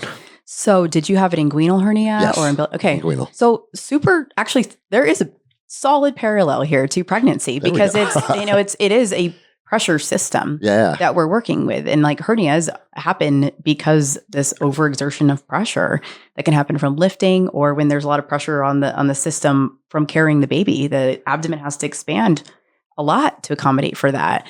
And then those abs, postpartum women typically get more umbilical hernias. Really common because that tissue thins so much as there's, I'm like pulling away from the mic here. As their stomach expands, that midline connective tissue has to expand. So then you're really vulnerable. You are at a higher risk for hernia diastasis. People that have inguinal hernias oftentimes send a lot of downward pressure. And that's how we've been taught to brace. That's been how we've been taught to breath hold when we lift. So it's like either pressure out in the abdomen or kind of set down into the pelvic floor. And like, that's where a lot of these pressure management issues come from. And it can show up in the form of a hernia, it can show up in a form of like pelvic health symptoms or a diastasis. And again, none of these things are really, especially prior to my work, like it just wasn't talked about that much, especially for the female athlete who is lifting heavy, who is training really dynamically, who does have a strong core. But now that system is a lot more vulnerable because the pressure has changed. I know that you're probably going to say every athlete has their own path that has to be kind of mapped out, but do you have like guidelines that you tell people, like how long after birth before you should really try and get after it again? Yeah, it's more of like a process versus a timeline. I think that there's, the adjusting to having a baby, and you might be in a little bit of survival mode there for the first month-ish, right? Where you're figuring out nursing, you're figuring out this sleep, or maybe you just want to like actually chill and have a true off season where you can be with your baby and like your training isn't that important. I think seeing a pelvic floor physical therapist is a really key part of recovery, just to get an idea of like, what is my pelvic floor and my abs? Like, what is their current state of essentially like athletic readiness, fitness readiness? So they have different exercises or tests they can have you do to kind of get a snapshot of how very basic rehab, like breathing exercises, reconnecting to that system because it's been so stretched out. And again, depending on how the baby came out, there's no right or best way. Like both a vaginal birth and a cesarean have, different considerations, but similar processes for the body and healing and recovery. So, seeing a pelvic floor physical therapist and then giving your body like 6 to 8 weeks of true rehab. Like maybe you start exercise around that 4 to 6 week period and then doing a dedicated, like I have a postpartum program for athletes because I think it's really important to like build that foundation of like rehabbing and then introducing loads that aren't what we would typically be crushing at CrossFit or normally, but just hinging better in this new body. Again, like they are deconditioned in a way, even if they trained all through their pregnancy, their body has changed. It's changed a lot. Their tissues are still healing and needing to rebuild. Again, just like if we had a knee surgery, we wouldn't have somebody doing jumping lunges and loaded squats, right? Their knee needs to regain that range of motion. It needs to get confident under loads. It needs to be exposed to different movement patterns. The postpartum body is the same way. It's been through a lot.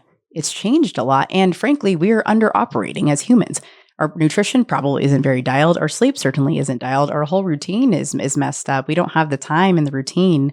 So there's just a period there where, you have to be really like strategic with your exercise to make it fit the season of life that you're in. Yeah. So I say like basically go through your rehab season, whenever that might be, and then build a solid foundation of fitness. Like in an ideal world, I'd have my athlete or any postpartum mom build like just kind of focus on hypertrophy training, like just really like well-rounded, almost like bro style lifting, like rebalance your body, focus on different muscle groups where it's not the intensity of CrossFit or like really heavy loads that they would do as a power lifter, or signing, like a lot of moms want to sign up for a race so they can get their body back. They're like, oh, I'm going to do a 5K. I'm going to do a half marathon. So then they're forcing themselves to run more. They want something on the They want something to do that's horizon to motivate them. Yeah, that's going to kick their ass back into shape so they can lose the baby weight. But like you will get the results you ultimately want when you have a systematic process. And that, again, that's hard to buy into when you're in the trenches and you just want to feel like yourself again.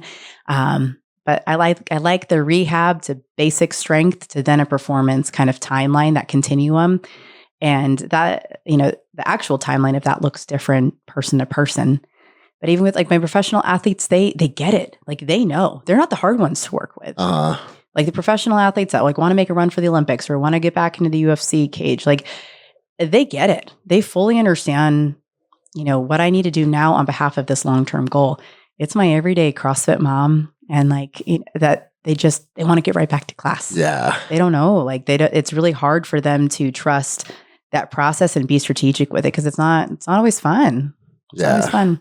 That's pretty interesting. That's the whole reason we're connected is because I don't know is she considered a client, Miranda? Yeah, she was. I coached her through her full first pregnancy and then her return to the octagon. And we just developed a really deep friendship during that time. Okay. And now she's like one of my best friends. That's pretty cool. You're literally training somebody to get back into the UFC octagon. Yeah, like to their fullest potential. Pinnacle. Yeah, like it's been cool to work with like different Olympians and just like different sports now. Like at first it was a lot of CrossFitters when I was first starting because that was the population that considered themselves a pregnant athlete or a postpartum athlete. But it's really evolved and branched into so many other sports and identities. And that was really cool to get into the MMA scene through Miranda, especially because like I was doing jiu-jitsu. So I knew enough where I could like speak that language and really get it. Yeah. Then I started competing, and obviously much different than like MMA or competing in the UFC, but just to understand that process better. And it's now kind of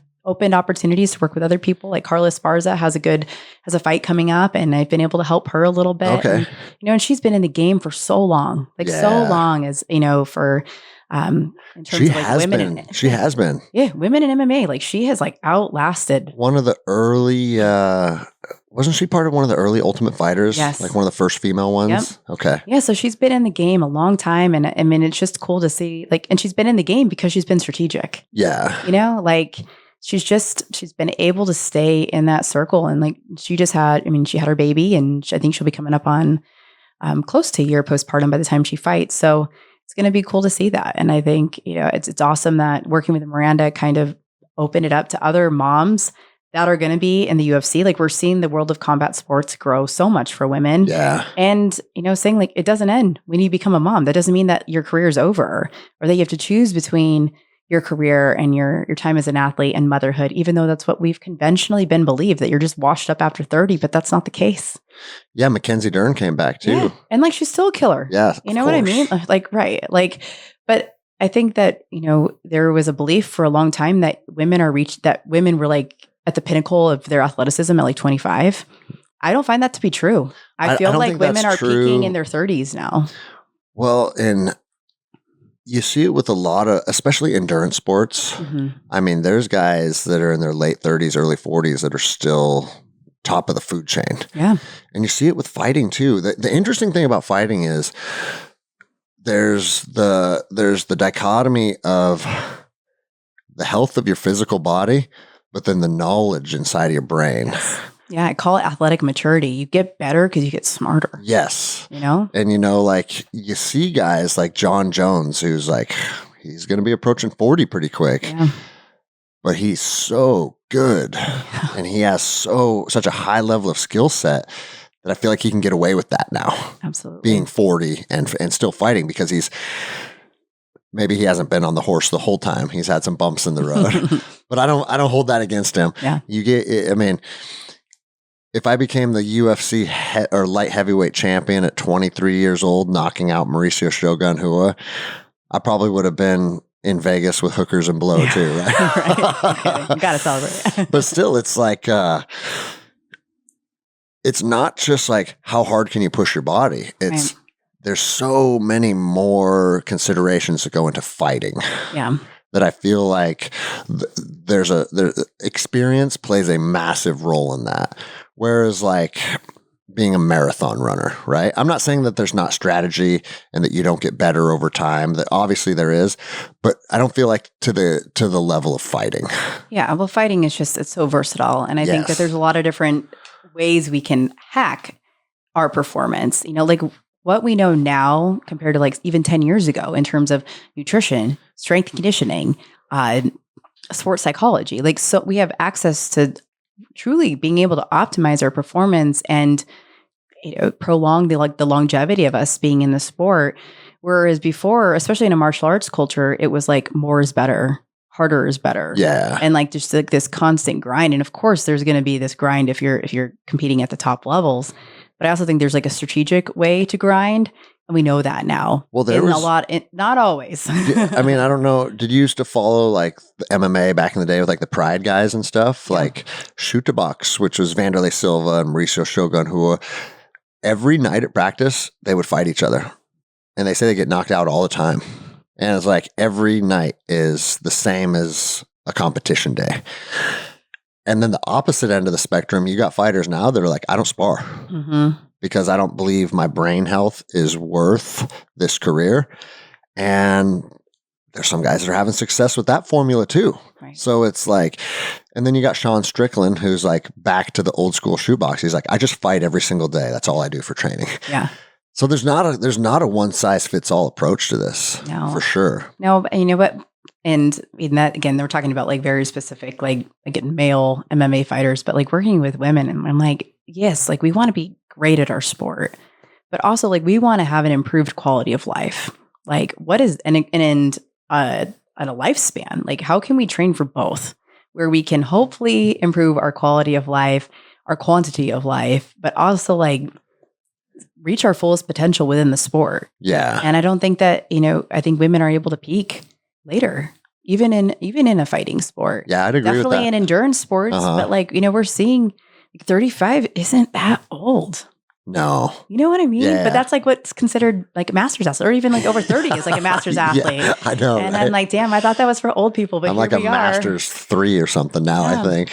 Yeah. I mean, it's just, I think we're really changing the landscape of what it looks like to grow up in a sport. Yeah. And what I love about jiu-jitsu in particular, to like always bring it back to jiu-jitsu. Please, right?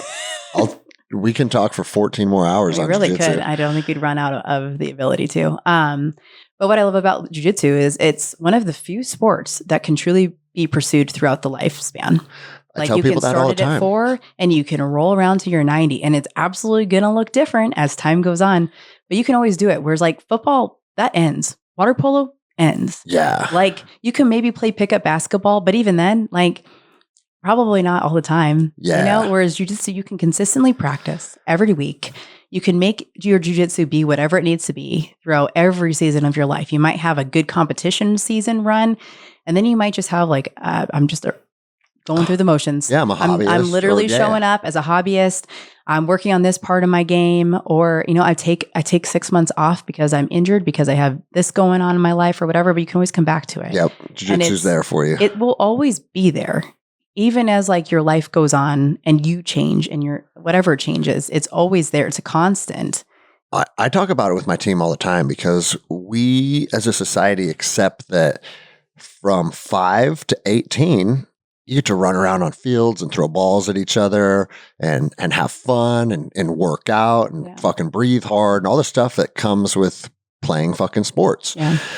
Then we have a very, very, very select few that are good enough at those sports that they get to play for another 4 years from 18 to 22. Right. And then if you want to play sports past 22, you literally have to be the best in the world. Yep. Nobody else gets to play sports, only the best in the world. I said, jiu-jitsu's changed that. Yeah. And it brings back play.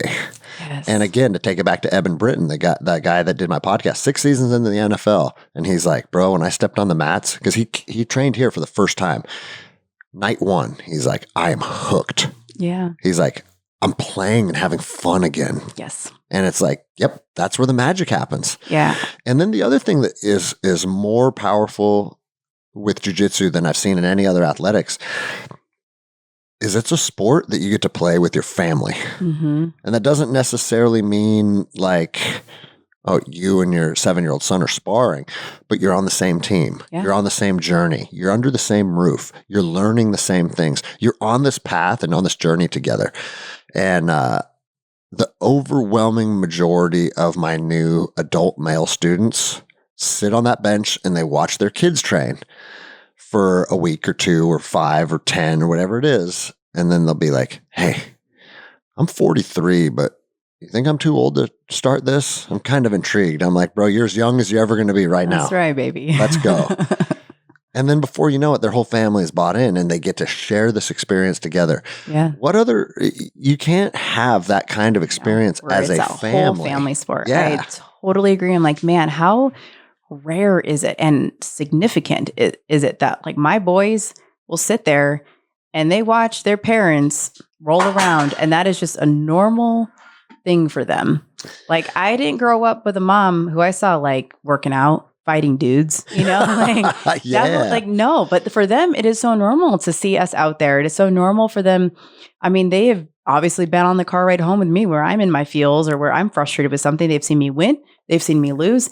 And if I'm going to also support them in their sports, and like my 11-year-old is very talented, very intense as a little athlete, like he gets to see me walk the talk too. Yeah. And it holds me to a layer of accountability because it's one thing to be a parent who constantly, you know, all these parents just mouth off on the sidelines and dictate all this. And I'm like, you all need to get in their freaking arena again. Yeah. Like you have so 100%. much liberty to like talk all this shit to refs or what you would do, lecture your kid in the car. Like, first of all, shut up. Like just stop. That's not effective. But also like get back in the arena and you remember what it's like to train hard. Remember what it's like to compete. Remember what it's like to just do your best in the moment. And that's going to keep you quiet. Sideline parents are the worst. Dude, it's the freaking worst. Because I don't expect you to be good.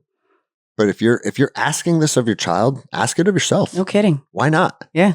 You know? I've literally had one run-in with a parent here in 10 years. Yeah. So it's like the culture that we've built, it works pretty well where the majority of the parents or the kids that train here, their parents train here too. Yeah. It's really cool to see. Yeah. I see it in other sports. So like not even jiu-jitsu. Jiu-jitsu is definitely like a very particular environment. I know that a lot of kids who train have parents that train, but like, like when I watch football game or basketball game, like half my the boys parents play football, they play basketball, they play baseball. And it's just wild. The commentary that comes from parents or like when you see a kid just getting ripped into by their dad after, I'm like, God, that is so freaking like, you are ruining it for your kid. Ruining it. You are ruining this sport. And making a fool out of yourself too. Yes, but they don't see that. Like, it's just, you know, I coached D1 for a long time. And, you know, the kids that are most successful, they didn't have the crazy ass parents. They had really supportive parents. Yeah. The kids that were most recruitable played multiple sports, not specializing in one position or one sport at 8 years old, you know? And I feel like we're so lost in the youth sports world in terms of how we're raising our kids in sports and the behavior of the parents for raising sure. those kids. I mean, isn't that one of the reasons why we have them in athletics? I tell my kids all the time, not my kids, my jiu-jitsu kids, like it's important to learn how to win and lose. Yes. And if I see you jump up and start fucking celebrating because you choked a kid out, guess what? He already knows you won and you know you won. So what's the point of that little celebration? Right. Why are you doing that? Yeah. We all know why you're doing that, is to kind of rub it in and make sure everybody knows that you know, or that you beat him. Right. None of that's necessary. And that's the magic of jiu-jitsu, is like everybody that needs to know what happened already knew what happened. Right. Because I had to tap out to you. Right. The victory was there. It doesn't need to be celebrated, you know? And it's the same thing with loss. Like you want to start crying and being a baby about it. Like, you know what you're doing is you're taking away from that person's hard work that they put in. Right. Because they didn't beat you by accident. They beat you because they were more tactical than you on that day, Yeah. or they gave you more pressure, or they worked harder, whatever it may be. Yeah. And it needs to be celebrated. Don't get me wrong. Like every time I get submitted, there's a part of me that's like, fuck, dude, God, how'd that happen? Yeah. But I actually make a point in celebrating that person to let the team know, like during bow out sometime, I'll be like, hey, just so everybody knows, Hayden caught me today. So Yeah. he might be 15, but watch out for him. You know what I mean? Like, hey, just But to me, celebrate that's like that. There's so many experienced coaches, and especially in jiu-jitsu, that like won't let somebody tap them. Oh, I know. Like, I know. and I, as a coach, as an athlete, like, and now as a mom raising little athletes, I think there's so much value in being able to be in a leadership position where you're like, dude, why would I be expected to never be got? Like, as you grow up in this sport and grow up as an athlete, like, people will start catching you eventually. That's the whole point. We're trying to raise the these next guys generation's coming, and I know it's going to be a problem. You know, but that's, you're doing it right. I tell my students, I'll let you work, but I won't let you beat me. Yeah. And the reason I say that is because if you beat me, I want you to know you earned it. Mm-hmm. Right. And because I've got submitted before, and people are like, you let me have that, didn't you? Yeah. And I don't want it to take away from that either. Right. And be like, yeah, I did kind of let you have, like, ugh, like how gross was that, right? So that's why I tell them, it's like, no, I'll let you work, but I won't let you beat me. So if you beat me, it's because you earned it, and you should be proud of it. Yeah. And I think that's, being able to like walk that line too, of like letting them figure it out and then keep them where they belong. Speaking of parents, like walking out on the mats or being disgruntled or whatever, I had a parent walk out on the mats yesterday who's always been super cool. So I'm like, but I could tell that she was kind of anxious and upset. And I was like, what the fuck is this about, you know? And she comes up and she's like, my daughter's glucose monitor is going off. And I was like, okay, just so you know, you can fucking scream at me from the sidelines. Because a lot of the kids here are type 1 now. It's like very prevalent in my youth jiu-jitsu class. Huh. Which is weird, because when I was a kid, I don't remember one kid with any of those issues, you know? But I told her, I was like, hey, we don't allow parents on the mats, or I get upset with parents coming on the mats for obvious reasons. Right. But that's an exception, obviously. Yeah. You fucking scream right at me. Yeah. What do you recommend? Do you have a set recommendation for postpartum women when it comes to diet and nutrition? Or is that something that... Because I look at it like, I tell people all the time, you have to figure out what works for you, right? And I've done strict carnivore, and I've done keto, and I've done paleo, and I've landed on what works for me. Right. But they're also nursing, right? And that's a huge caloric expenditure. And so it seems like there would have to be protocols that are a little more set in stone. Or how do you determine that? Yeah. Well, I'll start with my disclaimer of like, I don't do nutrition coaching. I will usually refer out for that. Okay. But here's like the bigger picture is, if a mom is nursing, that's usually needs between 300 to 500 calories above maintenance, putting them like really in a surplus. That is a mind fuck for somebody who wants to lose weight to be able to work around, even though letting their metabolism get the food that it needs to not just like produce milk, but to heal. And like, again, their tissues and muscles are having to totally rebuild from the inside out. They need adequate nutrition. But telling a mom to eat, quote, what they consider to be that much, even when they're trying to lose weight, it creates like this weird dichotomy. It's really hard for them to do that. Because I think the thought process is less is what's going to help me look better sooner, instead of actually eating in a way that's fueling their body to heal supply milk and also potentially start performing when they are back in the gym. Yeah. But it's very hard. I mean, it's very hard to get women to eat the calories that they need to eat anyway. We kind of like a lot of, especially the female athletes that I work with, will end up gaining a lot of weight in pregnancy, but that's because they've lived at such a low caloric amount, like either kind of always in a cut mode or diet mode. And then pregnancy, the early part of pregnancy brings them up to what is more of like their baseline, their natural baseline, where their body is healthiest. And then they gain the additional pregnancy weight. So it's hard, especially working with like that athletic population. But honestly, women in general have a really hard time just giving their body what it needs to operate really healthfully. And it can be a mindfuck. It's absolutely like we are up against so many struggles when it comes to nutrition and being a woman. I know you won't say this, so I'll say it being a chauvinist pig. But one thing that you hear a lot of women say is like, well, I'm eating for two, right? Yeah. And again, I've never had a baby and I never will. So contrary to what society tells you, that we still have like our gender roles that are reality. I just don't think that it seems unreasonable that you see some people become like fucking morbidly obese during a pregnancy. Yeah. And it's like, you see some women give themselves a pass because it's like, no, I'm pregnant. Right. And it's like, I don't think that should be give yourself a pass to start becoming unhealthy. Like, yeah, and I think like I'm so skewed because like we said earlier, like I work, it was such a very specific population and also around that. That's so typically for me, like, they're already athletes. Yeah. Or like just more like nutrition and health minded. I think definitely with like general population, there is this belief system of like eating for two and like, let's go get takeout and have like ice cream all the time. Like for sure. Where it's almost like you finally have this permission because, well, I'm getting fat anyway. I'm gaining weight anyway. Well, dude, I don't want my baby being built on Heath Blizzards from Dairy Queen either, right?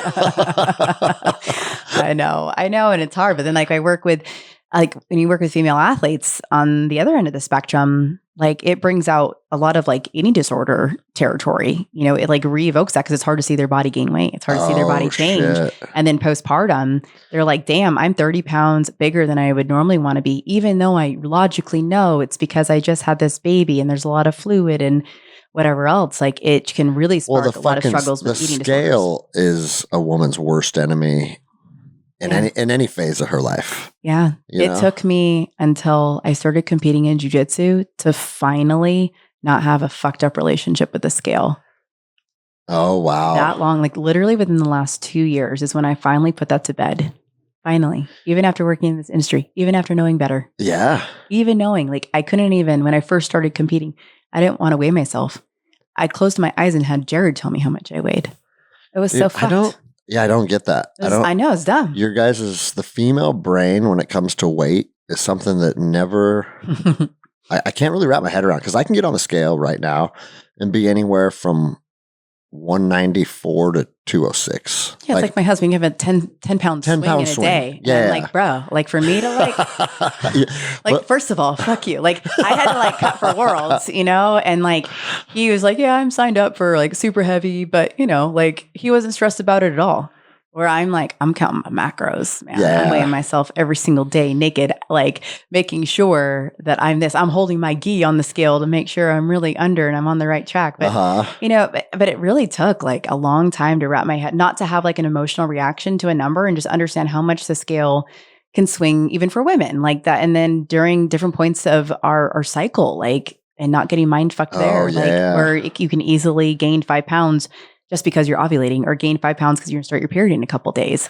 But that's not necessarily even common knowledge for women. So then they're like, oh my God, I gained 5 pounds. But you're like, no, man, you're just going to start your period in a couple days. Yeah. Like it's not always real. It's not an indication of your health either. It's so weird how, like from how my bedroom's set up. If I'm in my bed, I can see into the bathroom and I can see where our scale's at. Yeah. And Jenny will get on the scale every time she gets out of the shower, kind of. It's like part of her to see where she's at, right? Yeah. And I now ask as a joke because I know that I won't get that number. Yeah. Like, where are you at today? I'm not telling you. I'm like, dude, we've been together 20 years. You really think that number? You're 142. anything above 140, I'm out, right? Right. Like, what do you think I'm going to do, right? No. And I was like, do you have any doubts that I'm attracted to you as a woman? Like, come on. Right. But still, there's something about that number that just like haunts women. And I was just at my buddy's house in Maui, and we killed some deer, and we were boxing up the ice chest so I could fly home with the meat. And I was like, "Do you got a scale? Because I gotta make sure these are all 50 pounds or under." He's like, "We don't have a scale in our house." And I was like, "Oh, yeah, you might be onto something now." You know, because really, if you're not competing, what does it fucking matter? Yeah, you know what matters is when you look in the mirror, are you happy with what you see? Right. I think that's really and I know like kind of what weight makes me look a certain way. So there is a correlation, right? Right. But at the end of the day, what's more important is if I look in the mirror, if I'm happy. Yeah.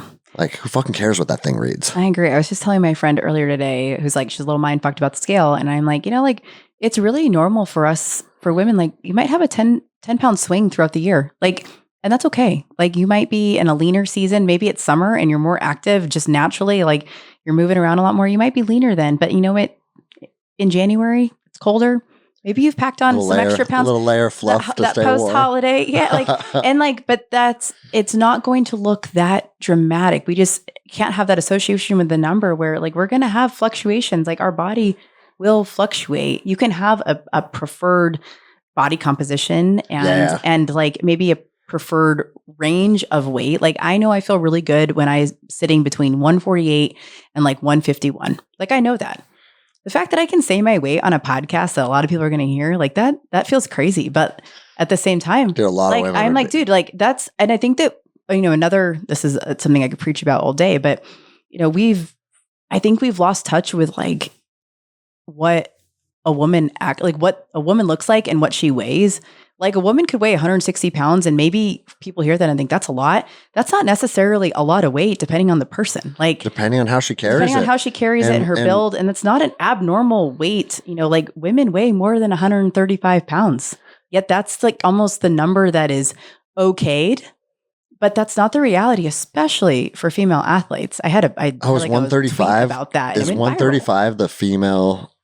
Yes. That's the upper echelons of acceptable female weight? Yes. Literally. Oh, damn, dude. Literally. And like I look around at the group of women I hang out with that are athletic, strong women. They weigh more than that. You look at CrossFitters, they're out there. They weigh more than that. You look at like a lot of different Olympians. Like, I don't know. It's a weird association that we have with numbers that don't always reflect like the reality of what somebody looks like. Yeah. And, they want to say that they're under 135 pounds on their driver's license, but you can be really lean. And the cop will be like, "Wait a minute, nah, girl, this isn't making sense." Girl. Yeah, like it's just funny because for so long I just didn't want it. Was like an out of sight, out of mind kind of thing. Yeah, and now I'm like it's a good tool to have as well as training hard, as well as liking how I feel. I can always tell like. I don't, I'm like, okay, I've gained more than I'd like to. I need to like dial things in. Like, so it can be a good tool, but we don't have to live and die by it. Yeah. And certainly like if it starts to make and break your entire day, then that's a problem.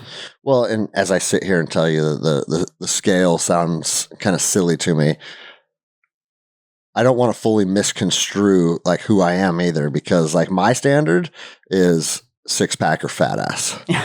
Like, that's my standard. And I always say, if I can't see my full 6-pack, I'm a fat piece of shit, dude. Yeah.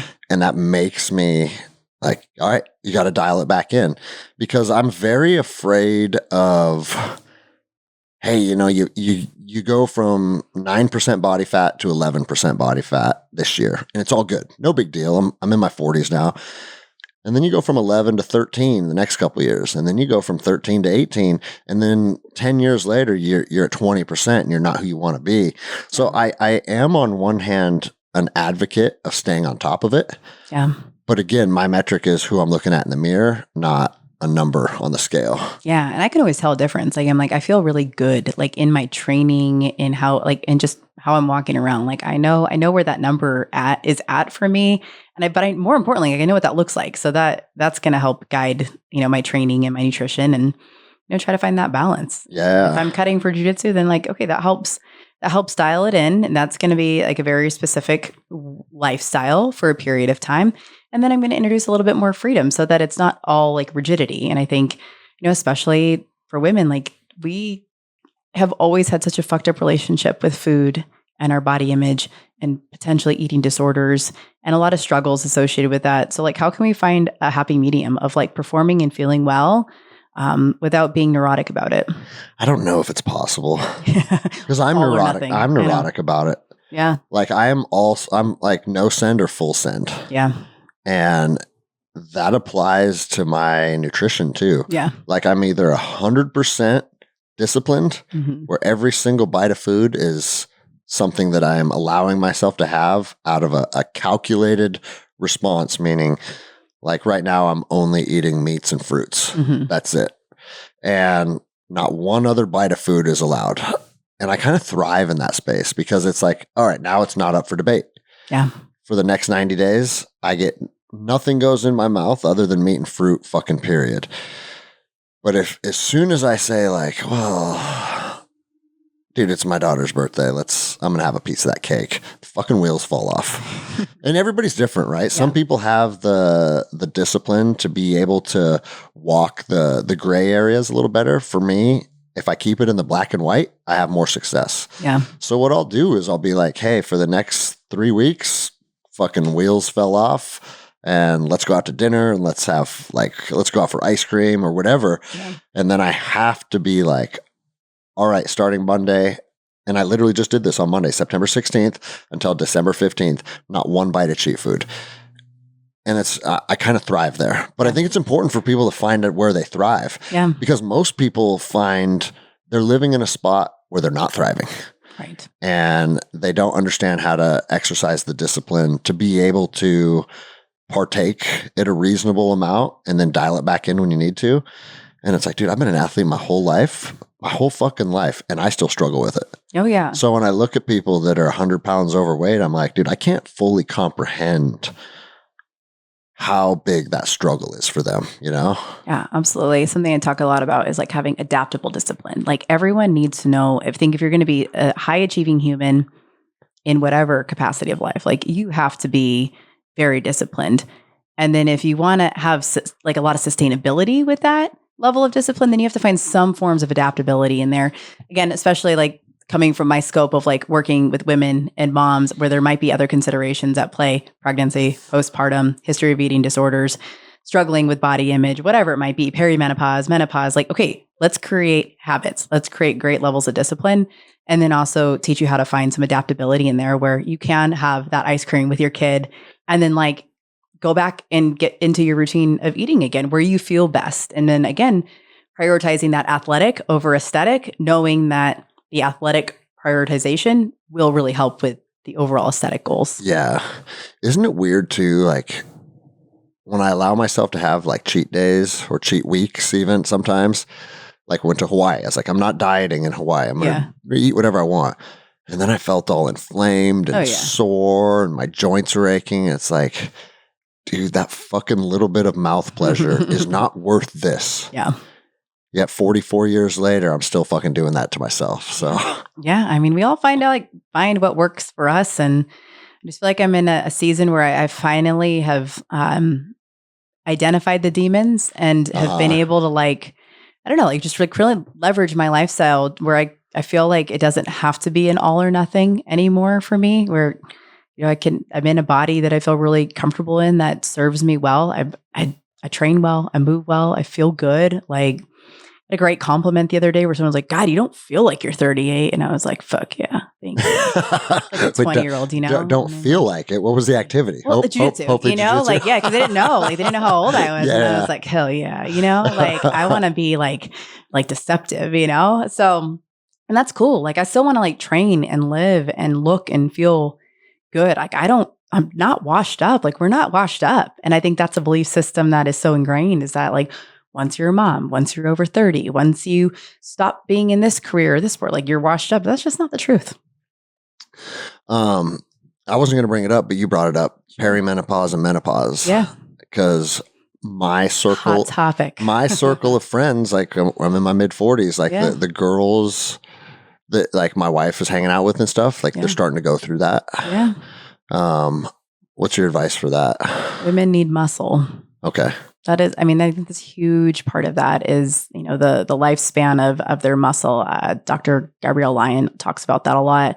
But I think that it's hard because I think people thought that menopause started at 50 something, but really what is considered like menopause symptoms are what's happening in the perimenopause stage, which can be like the hot flashes and, changes in how they feel across the board. Like there's so many different symptoms associated with perimenopause, and there hasn't been a lot of support or knowledge around that.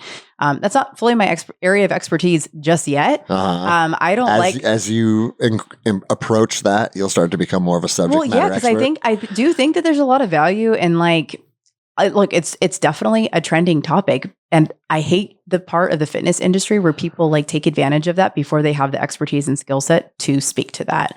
And I see that where they're like, I'm going to create a course on perimenopause and menopause. I'm going to have this program for menopausal women or whatever. And until you have fully studied that or know it and can speak to it personally and professionally, that's when you should be selling something. That's a whole other topic. But, I think for the most part, really eating adequate protein, having well-balanced nutrition, macronutrients, strength training, having more daily movement, and then, being able to get the support you need. If that is hormone replacement therapy, whatever that might look like, at least having those options and support. Yeah.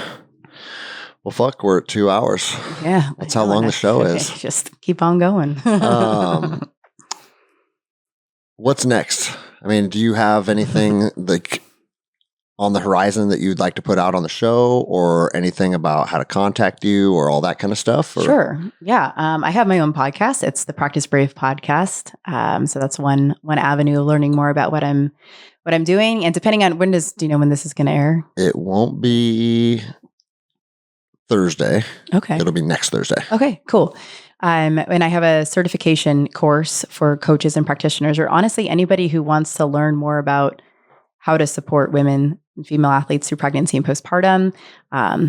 CEU approved, and we have over 3,000 coaches around the world who have gone through that certification. It's called Pregnancy and Postpartum Athleticism, and it is going on sale early October. So if that's something that is an area of interest, or you want to learn more, I'd love to have you join us. And then if you are a pregnant or postpartum athlete yourself, or maybe you're married to one, I have fitness programs that can help them navigate their training, kind of take out the second guessing that occurs during those chapters, and give you straightforward programming.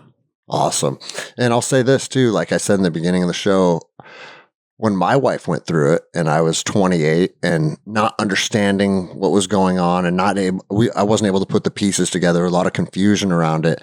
Like if you're that husband out there, again, my show is primarily a male audience, dude, lean into this, learn about this, understand this, and be supportive of her on this journey.